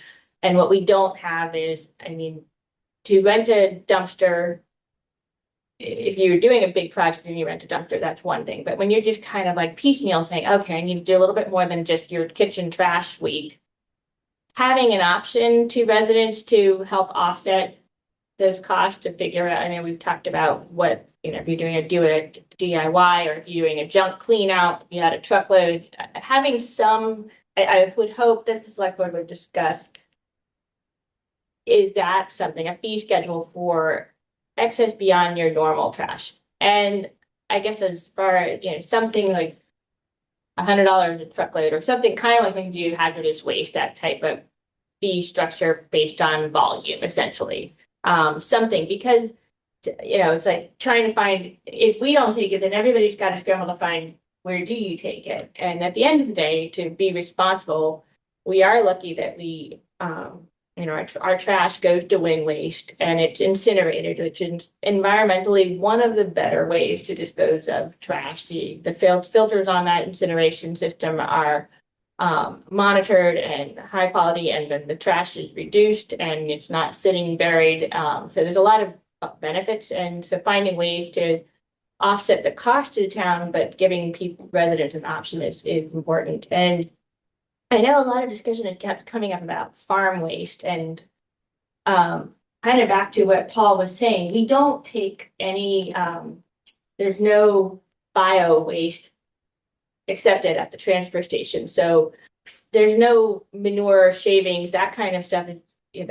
Farm waste basically is, the feed bags, maybe, maybe a broken break, it's just stuff it's not that much different than what our residences are disposing.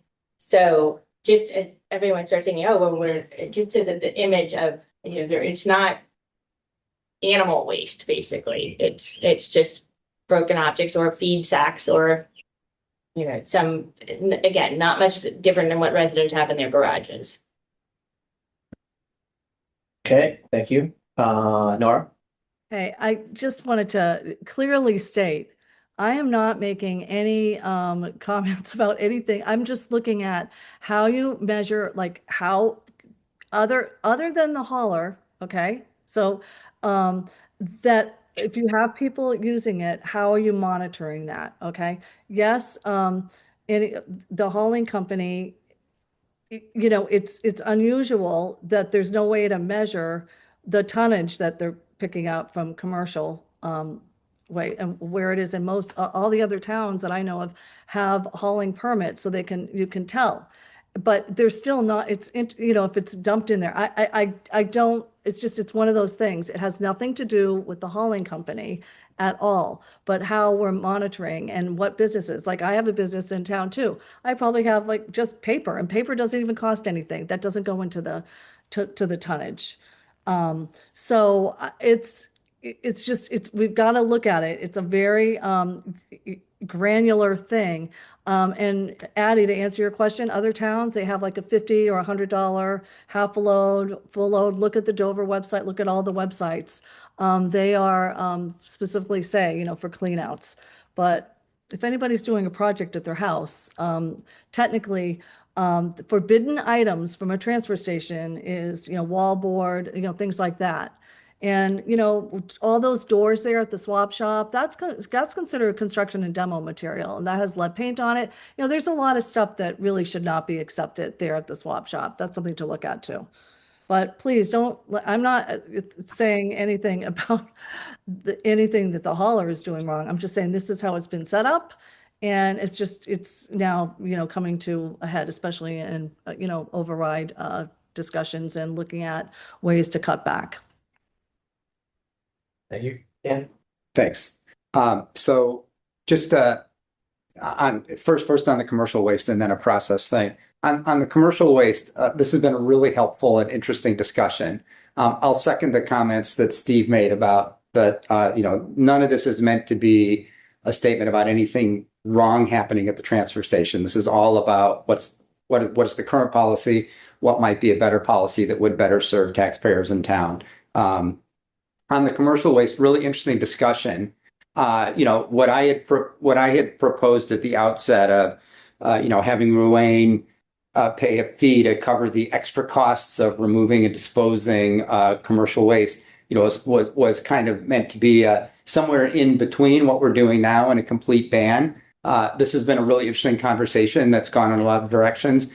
I would be really interested in hearing more from businesses and farms in town about if there were a ban on commercial waste and we did what most other towns do, how disruptive would that be?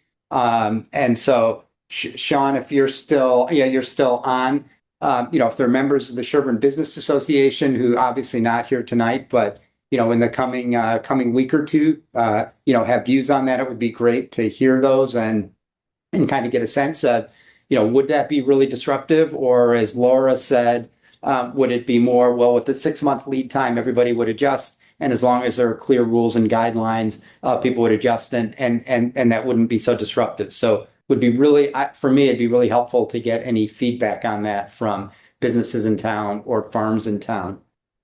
On process, I wonder if it would make sense for us to ask Jeremy and working group, and I put my working group hat back on, to begin trying to think about a policy. Obviously, there are these high level decisions like commercial waste or number of days open on which no decisions have been made. But I think there's a decent bit of work in progress that could be made on some of the smaller issues. There are other very good models of policies from other towns, and perhaps Jeremy and the working group could start working on that while leaving big bracketed areas for the really big questions that still need to be determined. But there might be, Jeremy, you may have a view on that, but I'm thinking that there might be some progress that could be made on working through some of those smaller kind of in the weeds issues to have a concrete thing to present back to the select board to consider on some of those smaller issues. I think that's a good idea. I would just add one data point to it. Maybe the other research issue could be maybe a way to measure so that we have a quantitative a sense of what things are, not deciding a policy or anything, but just. So that would be great. I mean, I would love to have the extra data. The challenge is that Ruane has, their packer trucks. And they pick up from 8 residential properties, they pick up from a commercial property, and it all goes on the same truck. And there's no scale to weigh it, and there's no way to know when it comes off the truck which bit of trash was commercial and which bit was residential. So while the data would be lovely to get, I'm just not sure. Well, even if we knew what the total volume was, it doesn't have to separate commercial and residential, because you can get, I think you can get scales that are somewhat, not a commercial weigh station scale, but something they use because I used to work in construction, so sometimes we would be measuring things that were taken off the site on a small scale basis. A thought I had if we want to try to get some more data would be to understand, for each commercial customer that Ruane has, what's the size of the dumpster? And how frequently are they picking it up? And to know that, maybe there are 10 6-yard dumpsters in town and 8 3-yard dumpsters in town, and they're picked up once a week or twice a week. And that would be a way of not getting an exact how many pounds, but it'd be a way of getting maybe a rough sense of volume. Maybe to know what the volume is, if we could not do it, intensive investigation, but we can certainly ask for it. Sean, go ahead. So say, wouldn't it be easier to just have them do a commercial only run once or twice or 3 times and just weigh it? Well, we don't have a scale. I mean, you get access to one just to use it 2 or 3 times just to see what. Ask another town. Maybe a longer run. Maybe. Yeah, I mean, it's a consideration. I mean, I guess it's the question of, are we in a do nothing until we gather more data situation, or do we have enough information to start actually forming a policy? I don't know. Honestly, I am, again, I came in relatively undecided. I was on the assumption that there would be a significant number of business owners and operators who would have a strong opinion that we needed to maintain commercial hauling at the transfer station, and then I would be weighing that against the sort of needs of the taxpayers and residents and trying to figure out, all right, well, what's the best way to actually track this and all that. But I've not heard a great deal of people saying that the commercial aspect of the transfer station is critical to the average Sherborn resident or business owner. So I'm a little bit at a loss right now. And I don't know that that is necessarily representative of the majority view. I think it is simply the view of who happens to be at this meeting right now. It's mid-July. So I just I am wary of making a bad decision tonight. I don't think we're making any decisions. I'm certainly not ready to make any decisions. Can I just make one quick point on I think businesses in general, there's a cadence where there's a dialogue of, hey, what can we do to attract more businesses or specific businesses, or whether it's coffee shops or more restaurants or, art gallery spaces. The bottom line is anything you do to make it more difficult to operate here is just not going to move that forward or make it easier or make it desirable for people to want to come here. So I think that, I think that, right? I think that's pretty obvious, but when you're asking the group, what do they care about? I think it's the frictionless ability to just function normally and do our day-to-day work. And so anything that detracts from that, I don't think people are in favor of that operate businesses. Yeah. Nora? Okay, I'll make this quick. I think you're missing a big point of all this. It's not, yes, we can figure out what Ruane is picking up, and then putting into the transfer station for commercial, okay? But it's the people that are using it, like the example I gave. If I opened up a McDonald's and I didn't even have, you would think I would have a dumpster, right? But if I didn't have a dumpster, you're saying that I could use it every single day that it's open. So I think that's the other piece you're missing. It's not really Ruane. That's easy. You see how many dumpsters they have and, and what they're picking up at the town, right? For the town offices and whatnot. But it's the people that landscape trucks that are using it all the time. Trucks that are, not paying any fees to go and dump whatever. It's a person who's doing a clean out business in somebody's house and has a truckload and another trailer attached to it, just throwing out everything. So I think you're missing the point that's a big part of the problem, is not really, Sean's that's only having, a bag and a half a week, or me at my commercial building, having hardly anything. It's the people that are using it all the time, and in my opinion, kind of I'm not going to say anything more. That's what so you're not even addressing that. It's the people using it all the time, every day, that you can see. So I'd like that to be addressed. Thank you. Sean, your hand is still up. Do you have something else to say, or is that just still up from before? Sorry. Right. That's all right. That's all right.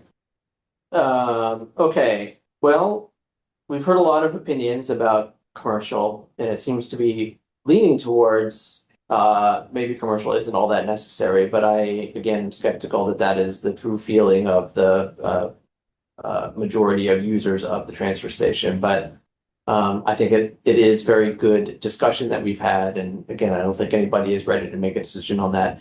I personally am not ready to tackle the question of how many days should the transfer station be open. I believe that is a bigger can of worms than some people might be acknowledging. I think that is one area where I do believe that has significant ramifications for the average Sherborn resident who probably does appreciate how many days the transfer station is open and how flexible they can be in terms of which day they can go personally to do what they're paying for with their taxes, which is to bring their solid waste there and their recyclables and do what they want. I recognize that we can reduce costs by reducing the number of days that it's open, but that for sure, I think probably somewhat proportionately also reduces the level of service that we're providing to the taxpayers. And there's bound to be a lot of opinions about that. And it's 9 o'clock already, and I don't really want to tackle that. I would probably like to get some discussion about the swap shop. Again, the 30,000 foot question being residents only or allow the general public to the swap shop. And there's arguments on both sides of that. I guess I would be curious to hear opinions. Again, I know what Dan's opinion is. You stated your opinion about that, right? Yes. I did. So Jeff and Paul, I don't know if you guys have opinions about the swap shop, and then again, opening the floor to the public about the swap shop. But again, primarily the question of should it be for Sherborn residents only, or should it remain open to non-residents? I guess that's a measurement question for me, because of what Nora said is, are people coming there and then they actually help us by taking things that they sell in their shop or sell some other way? Are we gonna maybe only Sherborn residents and all of a sudden have to build a 3 times bigger swap shop because we can't get rid of stuff that we have or put it in a dumpster, you know what I mean? So every other town Yeah, does it residents only, and they manage. I mean, I've had the experience of bringing a piece of furniture, yeah. and before it even got to the swap shop, a guy with a van grabbed and said, "I'll take that," and Yeah, and he but what then is- sold it. No, But I that understand. didn't feel like me sharing with my neighbors. It felt really different. It felt like No, I like understand that, but going to what if it starts accumulating? Because if those people aren't taking it away. every other town managed that. We're the I think only that one. people- We're the only town. Well, then we Yeah. can try it. If it's not working, we can Well, change yeah, again. of course. Yeah, Of I mean, course. I think part and parcel of that making it. I've never taken anything from it. Oh, Yeah. Because I got enough junk already. No, I found good stuff. I think part and parcel of making it residents only is being a lot more discriminating about what is accepted at the swap shop, and Yeah. that the volunteers that are running the swap shop when it's open are actually enforcing. Yeah, no, that makes sense. They're You know, closest to especially the in- entrance to the property too. It does help control access too. Yeah, If it's exactly. residents only, it makes And that's it why I easy. mentioned maybe they could be open different hours than the whole Yeah. property too. Yeah. And I think part of it would also have to be that, again, sort of like bulky items, we would definitely need to have a better process for identifying and charging for bulky items, whether they're going to the swap shop or they're just going to the dump, because Well, we do for mattresses. We have some Yeah. things we do. But yeah, but there's a we're lot of sticking- stuff we're that's sticking going to- into the swap shop that Yeah. you're kind of like, Yeah. that's a large piece of junk. Yeah. And I mean, that was one of the things where I thought Jeremy and working group could maybe make some Yeah, progress, exactly. Yeah. take a fresh look at that and come back with a concrete proposal. yeah, no, so either way, whether swap shop remains open or to non-residents, or if we make it residents only, there will be a sequence of follow-up decisions to be made about, okay, now how do we better manage the ins and outs of the Right. swap shop? But Right. first, which is the policy? Is it residents only, or is it still open to non-residents? And I've now me.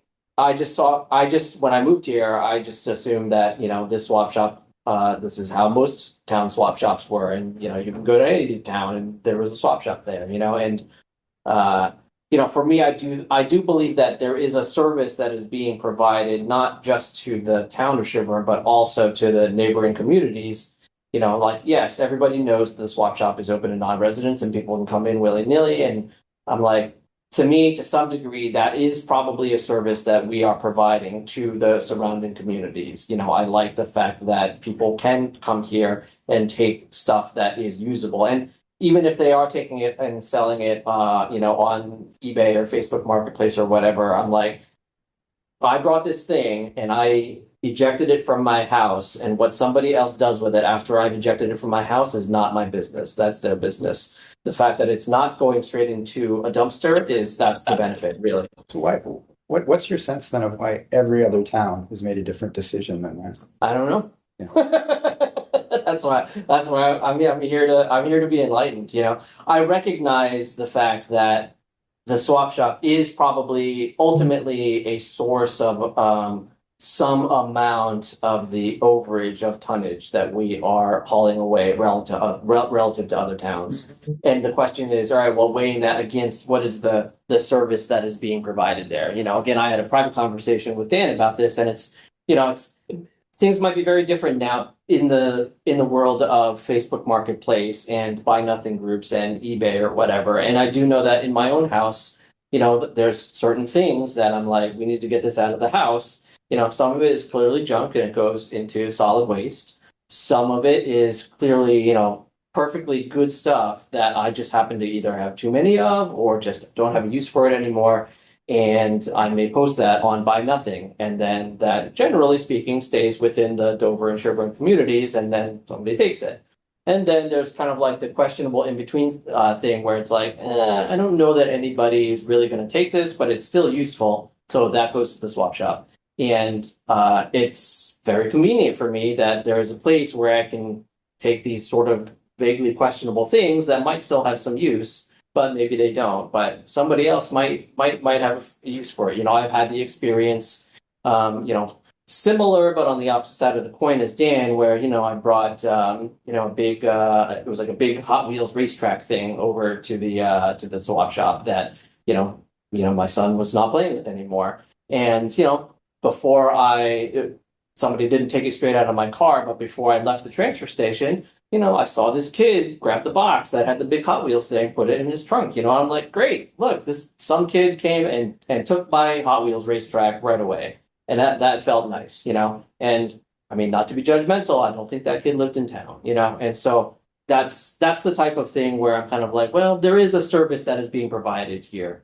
What is the value of that service, and what is the cost of it in terms of the sort of extra hassle and or tonnage that we're actually paying for? And I don't know the answer to that, and I would like to hear some perspectives on it. Quick question. Yeah, Vicky. Jeremy, but there was somebody said, I don't know if it was you, that some swap shops at 6 months, they take all their stuff out, they call Habitat for Humanity to come pick the big things up. And then they, start from scratch again. So it doesn't just sit there. I mean, I saw a huge couch that was in this, and then it's poured rain and it was still sitting there. And it's just like that kind of stuff, nobody's going to take it. It probably ended up in the dumpster, but Yeah, there are other communities that don't have the benefit of an actual garage that's outside for the season, that canopies or tents or whatnot. But when the winter comes, they have to clean everything out. So they either try to get or to donate to groups, or that stuff ends up on the tipping floor as waste. But Yeah, ours, what does Dover do? our Sherborn swap shop gets cleaned out every year. They take everything out? Yeah, because it gets used for storing equipment during the winter. Okay. So the stuff goes to Habitat or somebody? They don't keep I mean, everything there? I don't know. Okay, actually. that's all right, that's all Sorry, right. I know the recycling committee has had their, things are, again, we're gonna get into the weeds here, but they, as a charge, the group that's been on that committee, some of them have been on for a long time, and they've seen things change as far as how things got, the value of certain things getting, some things the state gave you benefits to recycle it, and then now the town has to take over because those benefits have changed. So there's been fluctuation in that, but they had for their charge was similar to the charge that was brought up with the Lincoln Committee, was to try and reduce tonnage. So the swap shop is part of that effort to try and reduce the town's tonnage, and the things that they tried to encourage more recycling. It's just so happens that now we pay more to haul the recyclables than we pay to haul the trash. So it's just the way the economy has gone in the world. But so it's when you're just looking at things from a dollar standpoint, it gets challenging. You have to look at things in kind of, I guess, what your goals, and the goals are there's economics, but then there's also the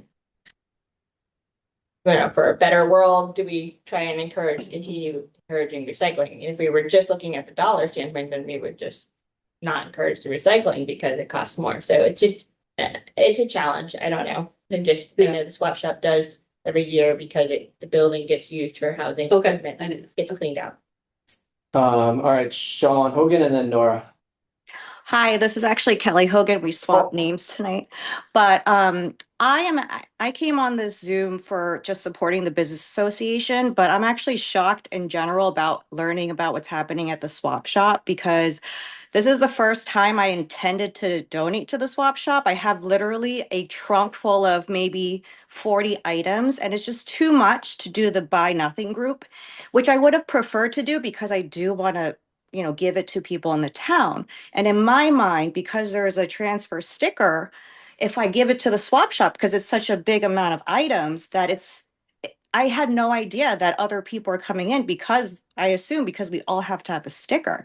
So I wonder how many residents don't know that it's actually getting taken by other people. And the only way those other people know is because how would other towns know unless these people do it all the time. Like, how do they even know they can just go in and take from the swap shop, right? It must have just been happening so much. But as a person who's never done it before and intended to, I'm just shocked, and I didn't know that. So it changes like my perspective on the point of what I was going to do with my trunk full of stuff. I might as well just give it to Goodwill then. I just want to add to that, Kelly, thank you. The way, this is like such an easy discussion in Medfield, which by the way is only open 3 days a week. But what they had a problem with that too. And what they did is they had it residents only, and they will sometimes open it up for out of town, maybe towards the end of the season, or if things start piling up, they will open it up to non-residents. So that's how you can do it. Yes, once the word gets out, and I've talked to some volunteers at the swap shop, once the word gets out, then everybody gets out. And there's some, I'm not going to get into it about that stuff. But long story short is it's something that's easily rectified. And I would implore you to look, when I showed pictures of our swap shop to people, because I've been to all these transfer stations personally, they said, how can that be part of the swap shop? That's construction and demolition material, the doors, the PVC pipes, the pieces of roof, screens, that's considered construction and demo material by people that do the work. So anyway, I that's an easy fix. You just have it open 1 day a month and have it open to non-residents. Probably clear it all out. All right, thank you. I think we beat this one to death. I mean, I guess all I can tell you is I've lived in town for 35 years, and we probably didn't have a swap shop at all for the first 25 of those 35 years. I forget, what year did it open? Do you remember? I don't know, but we never had a swap shop, and we somehow survived. It's been open I mean, it's at least since I 20. mean, I guess like I had said, it was part of the mission of the recycling committee. No, I know. Yeah, no, I I'm remember all. guessing, I mean, just from kind of We when I did- think we back did to when def- Margot McFarlane was really active, like 2004, 2005. And so I think it's probably been, it's been like 20 years that it's Yeah, been yeah. active. But Somehow yeah, we that got was a by big before achievement. that. All right, well, it seems that the general direction that the wind is blowing is maybe we should try limiting it, the swap shop to residents only, but again, I don't know that I'm prepared to have a vote on that tonight. At least in part because Marion's not even here, so And I think we'll get some feedback yeah. in the coming week from folks who weren't able to be here You tonight. would have like a yard sale once a month if it's accumulating or something, It's probably not a bad, Not have it be open to everyone every day. good idea. Yeah, open it up. Yeah, once a month or something. Right. Okay, so are we done with talking about this topic for tonight? Please, yes. I'm pretty done with I it. think that's enough. Okay. Do you guys agree that Jeremy could start doing some work? Yeah, on some yeah, of these sure. Other pieces. Yeah. Do you feel like you have a sense of the direction? I don't know. I don't know if there's a very strong sense of the direction that we're going in right now, but It sounds like there's still much discussion to be had. yeah. So sounds like there's broader topics certainly open. However, we can still continue to move forward here. And I think this discussion tonight will help with those discussions. Go on. No, we should plan on having this as a topic at our next meeting, probably in 2 weeks. Maybe extend an invitation to Rainey's father to kind of be here, and they were here at the last meeting, but not this one. So maybe they could be here at the next meeting and give us. I believe the invitation is extended for tonight, but Okay. if you guys. Yeah. No, I mean, if they continue to not provide their input, then that's also a message, right? So, okay, Good conversation. yeah. Thank you. Thank you for everybody's inputs. And especially thank you for other members of the community and the business community, especially for providing your perspectives as well. Okay, item 7, discussion of correspondence from DCAM regarding disposition of Zero Prospect Street. Jeremy, if you want to present this one. So DCAM, the State's Department of Capital and Asset Management, is responsible for administrating the Affordable Homes Act, which had a section in its new Mass General Law, had a section within it regarding surplus state property and the state's desire to create more housing. So DCAM has started to utilize the process outlined in the Affordable Homes Act to dispose of surplus property and to reach out to communities that's their intent to dispose of it for the purpose of housing and to eventually issue an RFP and to developers to put proposals toward back to DCAM to sell the property and develop housing. So they've identified a parcel off Prospect Street, Zero Prospect Street. It's about 8 acres that the state believes is currently theirs and is surplus to them. And they have started the process to dispose of it. One of the first things is to notify the communities. This is new. Only in June of this year did the Commonwealth put out guidance on how this disposition work and how developers would then utilize the properties to develop housing. So this is all new, but it seems analogous to the comment period, the 30-day comment period that you have to provide comment back to DCAM that they could then incorporate into their decisions to dispose of the property or what conditions they might put into the RFP. It seems similar to the comment period that you get for site suitability from affordable housing. So you probably should approach it the same way, where you might solicit comments from your various boards and committees and feed them back to DCAM for consideration. The properties do not, when they're developed, do not have to specifically meet your current zoning rules or regulations. They would be subject to, quote, reasonable requirements. The state has a goal of 4 units per acre on these properties, just to help put it in context. Can I ask just a quick clarifying question? You know, I have the map here. First of all, is this part of the prison property?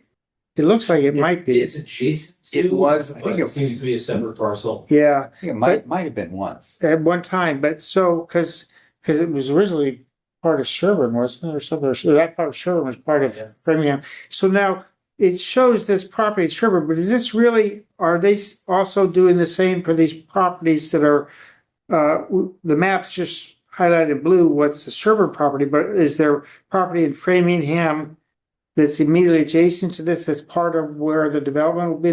Will it be a bigger development and this just is the portion of land that's in Sherborn? But that's a great question. Yeah. We don't know what, parcels and other adjacent communities. You know what I mean? It could be these also. Yeah. It may not be, we may not be seeing the whole scope of the potential project, is what I'm wondering. That's a good thing to know and to include in your questions. Because that's related to traffic. I mean, we don't want a shitload of traffic on Prospect Street probably. It's not it's not a big thoroughfare. So it'd be interesting to know, we can just talk to someone in Framingham, that would give a certain former select board member a call and ask if he knows about all these. Yeah, it does actually seem like a good question. Yeah. Of DCAM themselves. Is this the entirety of what they're proposing, or is it? Yeah, just part a portion of it. Yeah. Because it could be, if we're worried about development and traffic and things, it could be a much bigger issue if it's adjacent water and sewer service from Framingham nearby to this parcel. And what's the process for a building permit here? Is it effectively like a comprehensive permit from the ZBA, like a 40B? Again, this is very new. It Yeah. seems similar, however. Yeah. But it would still, I mean, I know It would still require a building permit. Yeah. They, everyone built, you would need to meet building code. Mhm. But they may not need to comply with your setback requirements, your density requirements. That sort of thing. Yeah, but would it still require a permit from the ZBA? I did note that the chair of the ZBA is on the copy list for the letter. But I don't know the answer to that. Okay. There's no special permit that's required. Yeah. But under a different statute. yeah, but it's like you can't just up and decide to start building something in the town of Sherborn without somebody in the town of Sherborn providing you a permit to do so, right? Right. So someone's got to give them a permit.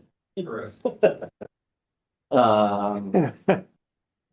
It's, I think it's probably worthwhile. We don't, again, the people that received this letter are planning board and CBA and select board. There is it looks like a wetland running straight through the center of the property there, so it probably would be worthwhile forwarding this to Concom and the Board of Health and probably groundwater protection and just soliciting their comments. I can just pass on. Went to the planning board meeting and they had a long conversation about this. And groundwater protection, I think, met last night and they also had a long conversation about this. Tom's on the call here too. Yeah, one thing that came up in those conversations was a question of just a process question of whether for planning board, they specifically said, does the select board want to collect comments and then send a single letter, or does each individual board send their own letter? So I think they were looking for guidance. They were looking for guidance on that as a process thing. I was assuming the former, but let me look at this letter. I think we could do. 40B we collected. They each write a letter and then we write select board. It seems to me that collecting comments and sending one letter probably for this is more. We always usually attach the other one, but we try to summarize it. Yeah. But Mary and I wrote a lot of those letters. Yeah, I would think collecting the comments from those other committees and then sending a unified letter from the select board probably makes the most sense. That would make sense to me as well. I would guess they also would prefer to have one letter rather than 3 or 4 letters. Yeah. That DCAM would. Yeah. I would think so. When we get town departments too, like if there's a fire department issue about the ability to get, ladder trucks down the road or some other. I mean, my read of this is that given that the state has seemingly set this up as kind of, they're doing it. And it's really not, there's not a lot of say-so that we have. Our letter should be pretty high level with the things, the wetlands, the topography, no water and sewer. Without water and sewer, you really can't do very much on that property. And it should be pretty high level. Given that the details, the state's not going to pay any attention to. They're going to do what they're going to do. That would be that was my sense of the state. The only qualifying comment is with my. Yes, that's a very good question. If Very it's good. actually Yes. a much bigger property. Yeah. It wouldn't shock me if it was, the plan would be, let's just build a big complex here. Part of it's going to end up on. So Part of it is going to be. that's what I'm thinking. And so it may. So that's why I'm guessing water sewer is not going to be an issue. Yeah. Whatever emergency response, traffic and stuff. Exactly. It's like, that's going to hit the Framingham side more than us. So they're going to sort it out over there anyways, would be my guess. Yeah. And you can't come to swap shop either. Can't come like that. It's really interesting. If this is all part of, if it does end up being all part of one development, the people who live on the Sherborn side of the line, their kids get to go to DS, right? Yeah. Sure. Okay. So we should solicit comments then probably from those boards, planning board, groundwater protection, Concom, Board of Health, and probably get some comments from the chiefs as well. Hey, Stephen, Yes. what about land acquisition?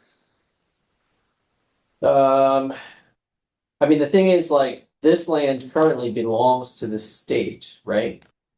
And this process does not end up conveying the land to the town of Sherborn, right? Yeah. Because if it did, we would be having this conversation in executive session. So I don't believe that land acquisition has any purview over this transaction. They may have a file on this property, or they may have looked at it in connection with something else. Their charge is to look at systematically at undeveloped property in the town. We never made it down below 15 acres. This is only 8 acres. 8 acres. We started out with the big property. Certainly can ask, but I'd be surprised if they. Yeah, this was smaller Who than, would we ask?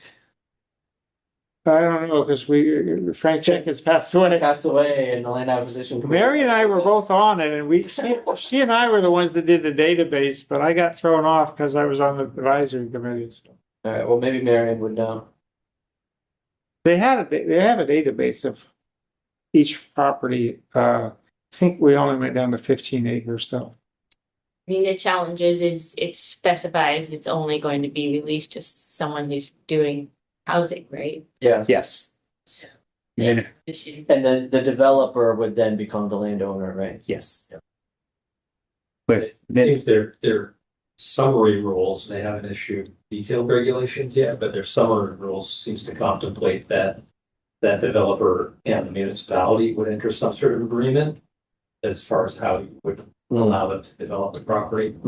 There would be some sort of site plan review, but it doesn't state under what board or committee. And it would not be sort of by your current site plan requirements, but under the reasonable requirements. Yeah. They would delegate. Yeah.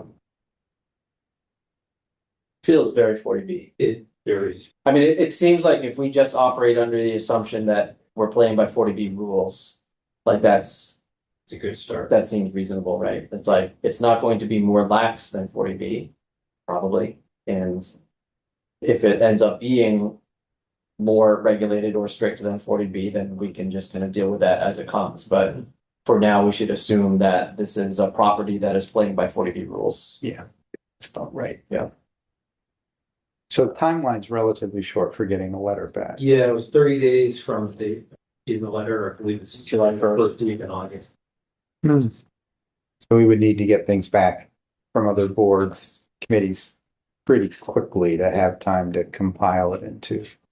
And a letter. like you mentioned, they're going to do some boards and committees that are Right. right. Yeah. Yeah. And to some degree, I'm sort of like, well, what Concom and Board of Health have to say might just get ignored by the state anyway. So I mean, maybe, there's wetlands, so that makes the Concom piece yeah. perhaps more relevant. Yeah. The septic considerations are not going to matter. Yeah. No one's going to develop this, I think, with septic. I'm not sure how you get 4 units per acre. I mean, if you did 4 units per acre and you need 10,000 square feet per bedroom, that's 4 bedrooms per acre, which means if you need to do minimum of 4 units per acre, that means doing 32 one-bedroom apartments. And that's the only thing that would fit the state DEP requirements. And that doesn't seem like a project anybody would be likely to do. I don't know. Exactly. Yeah. Like I said, it depends on what's. Well, yes, it does. I was just looking at Google, I can't. Yeah, I don't know. So, yeah, it seems the most viable development options are to somebody negotiate with Framingham on. Yeah. Here's the property. That's it. Sunshine Farms, and there's all the stuff which I think is in Framingham. Frank Jenkins' house, was the warden of the prison. Was originally that was owned, and then he bought the house from them, I think. Oh yeah. So there's So if there's Framingham land, it's over here. Yeah. Okay. So there's a bunch of stuff here. So it could be. Can't tell from the boundaries. Anyways. I don't know.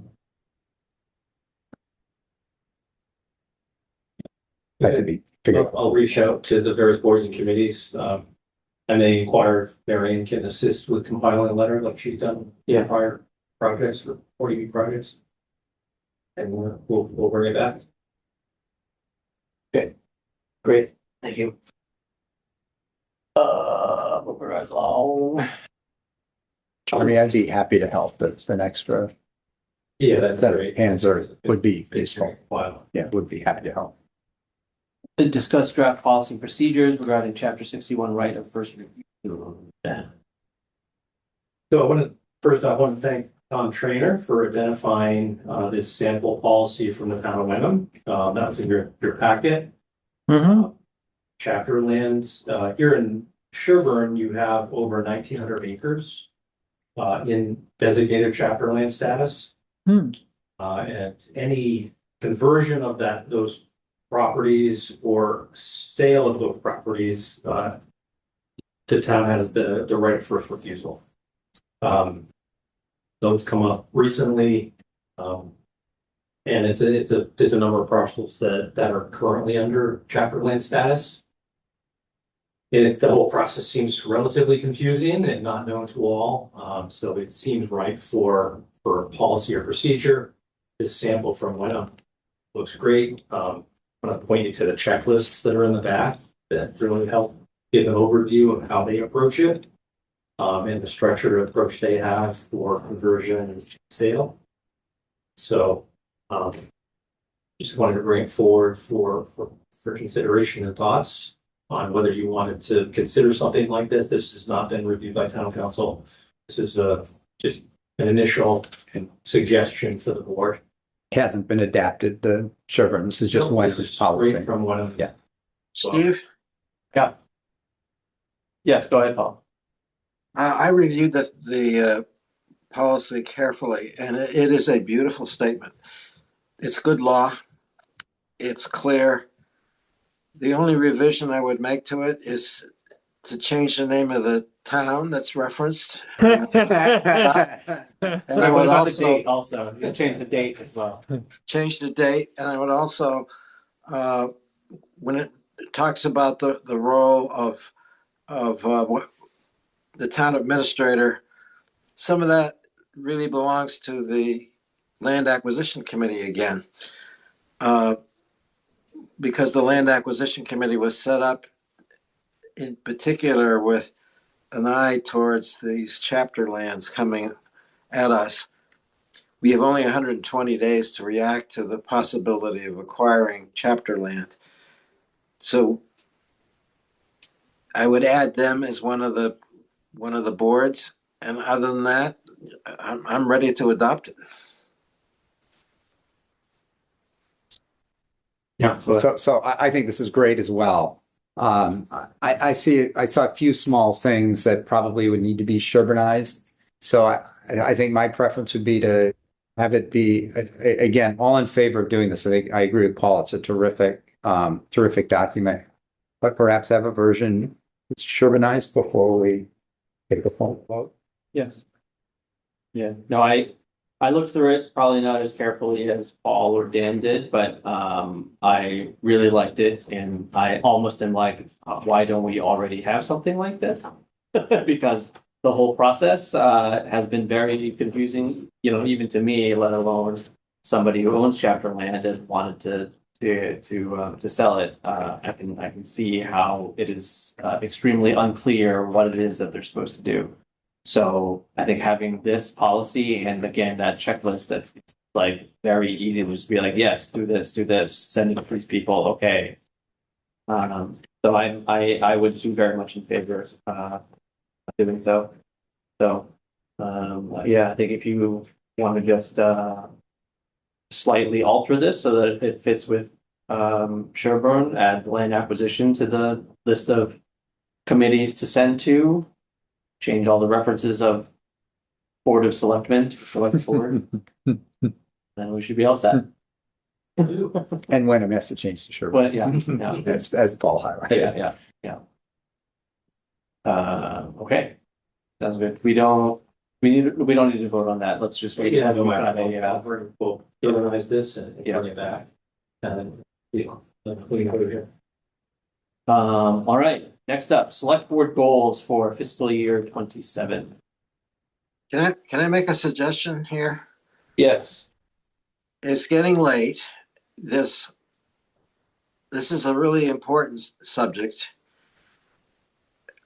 I saw all these goals from 2024, 2025 again for the first time in a year or two.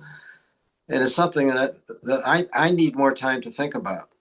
So given that it's late and we have even more on the agenda, I'm wondering if we could defer this topic to the next meeting of the board. Well, realistically, it's the last thing on the agenda other than consent and select board reports and town administrator updates. I am hesitant to keep on kicking this particular can down the road just because we are now into our next fiscal year, and I do think that we probably have a few large conversations coming up in our upcoming meetings. If nothing else, just the transfer station is going to be probably in every single meeting until we figure out what we're going to do with it, and that was like a 2-hour conversation. I don't know that we need to finalize all of the town's goals, but I do think that we should probably start tackling this a little bit tonight. Maybe we put a limit on this discussion to half an hour. Well, can I make 2 high-level comments on it? Sure. One is, I don't view these as goals. I view these as sort of implementation tasks. In other words, we should only have half a dozen goals or so. I mean, these are I do a lot of corporate strategic planning where these are one level below a goal, I think. Some of them are maybe combining groups that are implementing a goal, you know what I mean? So I think we might need to think at a higher level. And the other reason I agree with Paul is because Marion's not here tonight. So we probably want to include her. But I think if there's a way to sort of distill down to a real goal level that's a little bit higher level than some of these, that would be good.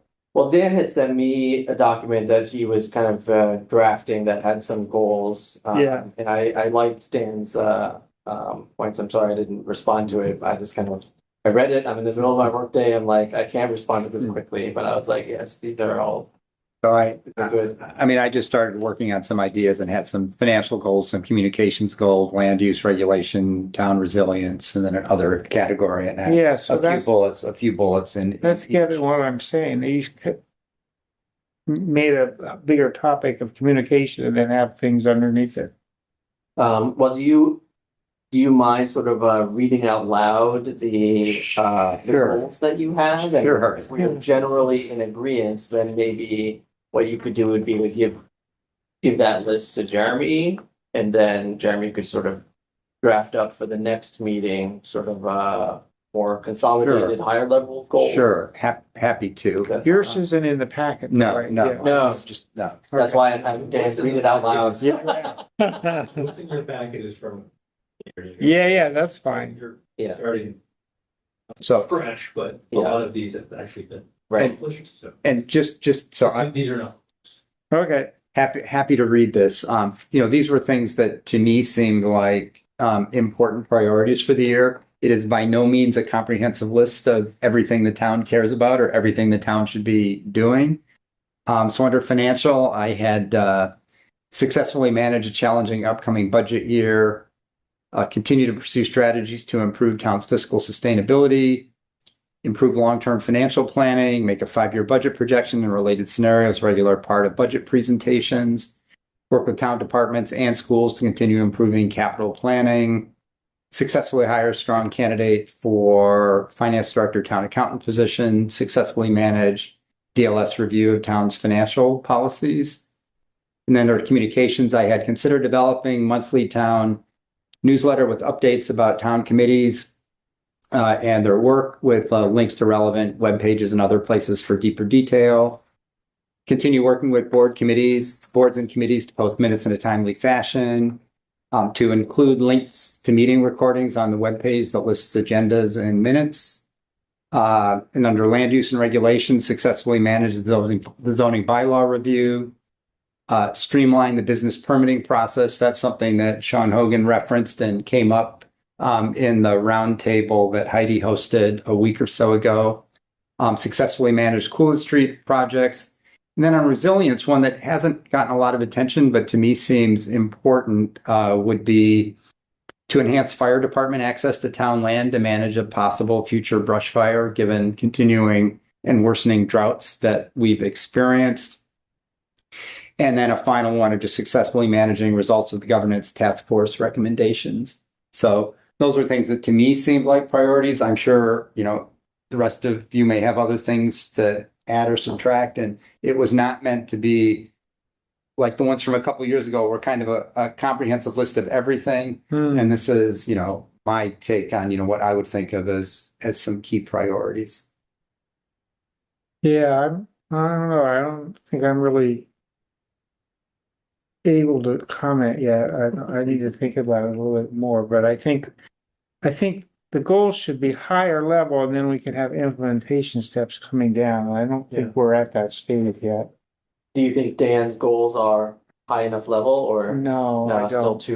But you just read it, so I don't know that I can really comment. But no, I think, getting us out of 40B is a goal would be getting us to have enough, affordable housing options so that we're no longer subject to 40Bs. That's a high level goal. Then some of those things would be how you achieve that, but and the financial one is a good one, but I don't know what the phrasing would need to be, but Yeah, I mean, I think part of it is also like goals for the year ought to be things that we believe could reasonably be accomplished by the end of the fiscal year, right? If it's a very broad. well, see, I don't see that as a goal. I see that as things you're doing towards a goal. So I in putting this together, I specifically thought of things for this year. Yeah. I think you're talking about, again, something that's higher level with big picture. What is the I direction? am. And what then is the if direction I that we're do trying some to get? actions this year, but they're really towards a bigger goal. Yeah. So I think No, I mean, I do agree that the town probably does need some bigger goals, but I do think that we also need to discuss realistically about what are things that could actually be accomplished in a single fiscal year. Yeah, but I think by doing them both, they mesh together. In other words, if we don't come up with another list next year, we have this common goal across multiple years, and then we do these 5 steps this year that will get us there. Yeah, I mean, again, I was thinking of things that, that seemed to me would be important for us to work on, for Jeremy to work on, for others in town hall to. Yeah, I think that's important because we'll need that, but I think we need to knit them together into a big I mean, both are valuable. picture. Yeah. Both are valuable. You know what I'm saying? In other words, we want to move towards this goal, and this is what we're doing this year. It'll position us to do that. Yeah. I mean, I guess to some degree, the very big picture goals should be incorporated into the town's master plan, right? Ideally. And then a lot of our year-to-year goals that are being executed by. I think of the master plan as being a little bit more not rigorous, but it's really more detailed than we want. In other words, yeah, but it has a lot of higher level long-term goals, right? Yeah. Well, we want to have plan once every 10 years or something. Open space maintained and all. Yeah. Right, but so that's where Marion wrote the whole. But that's where you get the like, all right, well, here's the 10-year goal. Yeah, right? yeah. And then year to year, then you're like, all right, well, what are some things we can do this year to get towards that? So I'm not saying that the master plan should simply be the thing, but the broader overarching goals can be informed by the master plan is more about land and development and not about financial issues and that kind of thing. I mean, the big picture financial thing is improve the town's fiscal sustainability. And then these are all, elements that would help us make some progress on that. Dan? Yeah. Could you send me a copy of the goals that you had that you read? Yes. I tried to take notes, but I'd actually like to see them and study them. Yeah. Happy to share it again. Just a draft. I jotted a few things down this afternoon to kind of help with to facilitate my thinking. So don't think of it as a final document or hard proposal, but happy to share it. Please, thank you. Okay, so are we okay with that then? Then Dan, you can send that, you would just send that Yeah. to the entire select board. Yes. And Jeremy. And And then, and Diane, Diane. yeah. And then, for next meeting, then maybe we can, hopefully it won't be quite as packed of an agenda and we can get to Have it. some more time to. Yeah, I do like putting this at the end of the meeting though, because I don't think Yeah. that a lot of the other people that have business to do with us need to wait Yeah, yeah. through it. Mhm. So hopefully we can I can be more efficient getting us to the end of the agenda. I knew it was gonna be a long one tonight, so. I was predicting 10:30, so we're doing pretty well. Yeah. That's because I was aggressive in cutting some people off every now and then. Run a tight meeting. I am the only one who can ramble on. That's my prerogative as the chair. Nora has her hand up. Oh, sorry. Go ahead, Nora. Muted. You're I muted. want to, yeah, yeah, 9:50, come on, this is early. Can I just say one thing that I would appreciate as a resident is communication, not just a newsletter, but I've said this multiple times, and that came up at that same meeting, Dan, a couple weeks ago or last week, whenever it was at the Business Association. And it was actually the town consultant that said the main thing with Heidi Doyle is communication. And I think to have these instead of me hunting through YouTube and trying to find old things, that's me, like kind of knowing I can go to YouTube and try and find a meeting that's recorded. You have agenda, you have the minutes, and then you have the recording of the actual meeting. It's so easy to do on a website, and it makes it transparent for taxpayers, residents to see what's going on in the town, is to see meetings like this and attend them, post facto, I guess. But I think that instead of like knowing to try and figure out hunting on YouTube for recording. That was on the list, Nora. I know it went fast when I read it, but that was on the list. Thank you. I'm sorry. I missed that. Sorry. You can cut me off anytime too, Steve. I won't be offended. Okay, great. Okay. Consent agenda. Move approval. Second. All in favor, Dan, Aye. Jeff, Aye. Paul, Aye. and I'm aye as well. All right, select board reports. Haven't done anything. Just I could just. You did a lot. I could just mention that Heidi hosted this business community roundtable as part of the zoning bylaw review. And it was a very good meeting, very good conversation. There was the communication theme that came up, and there was the theme of streamlining business permitting process. And it was a very, very good, very helpful conversation. And it was great that Heidi organized that. Yeah, that's a good thing because there's some new businesses in town Mm-hmm. and change, Rose's leadership and stuff. Paul, you had something? Yeah, I was just going to report that I've been reviewing executive session minutes Oh, good. to make recommendations for release. And it goes back to 2020. So I'm dealing with 6 years worth of minutes. And it's quite a stack. And it's taking me a little longer than I thought.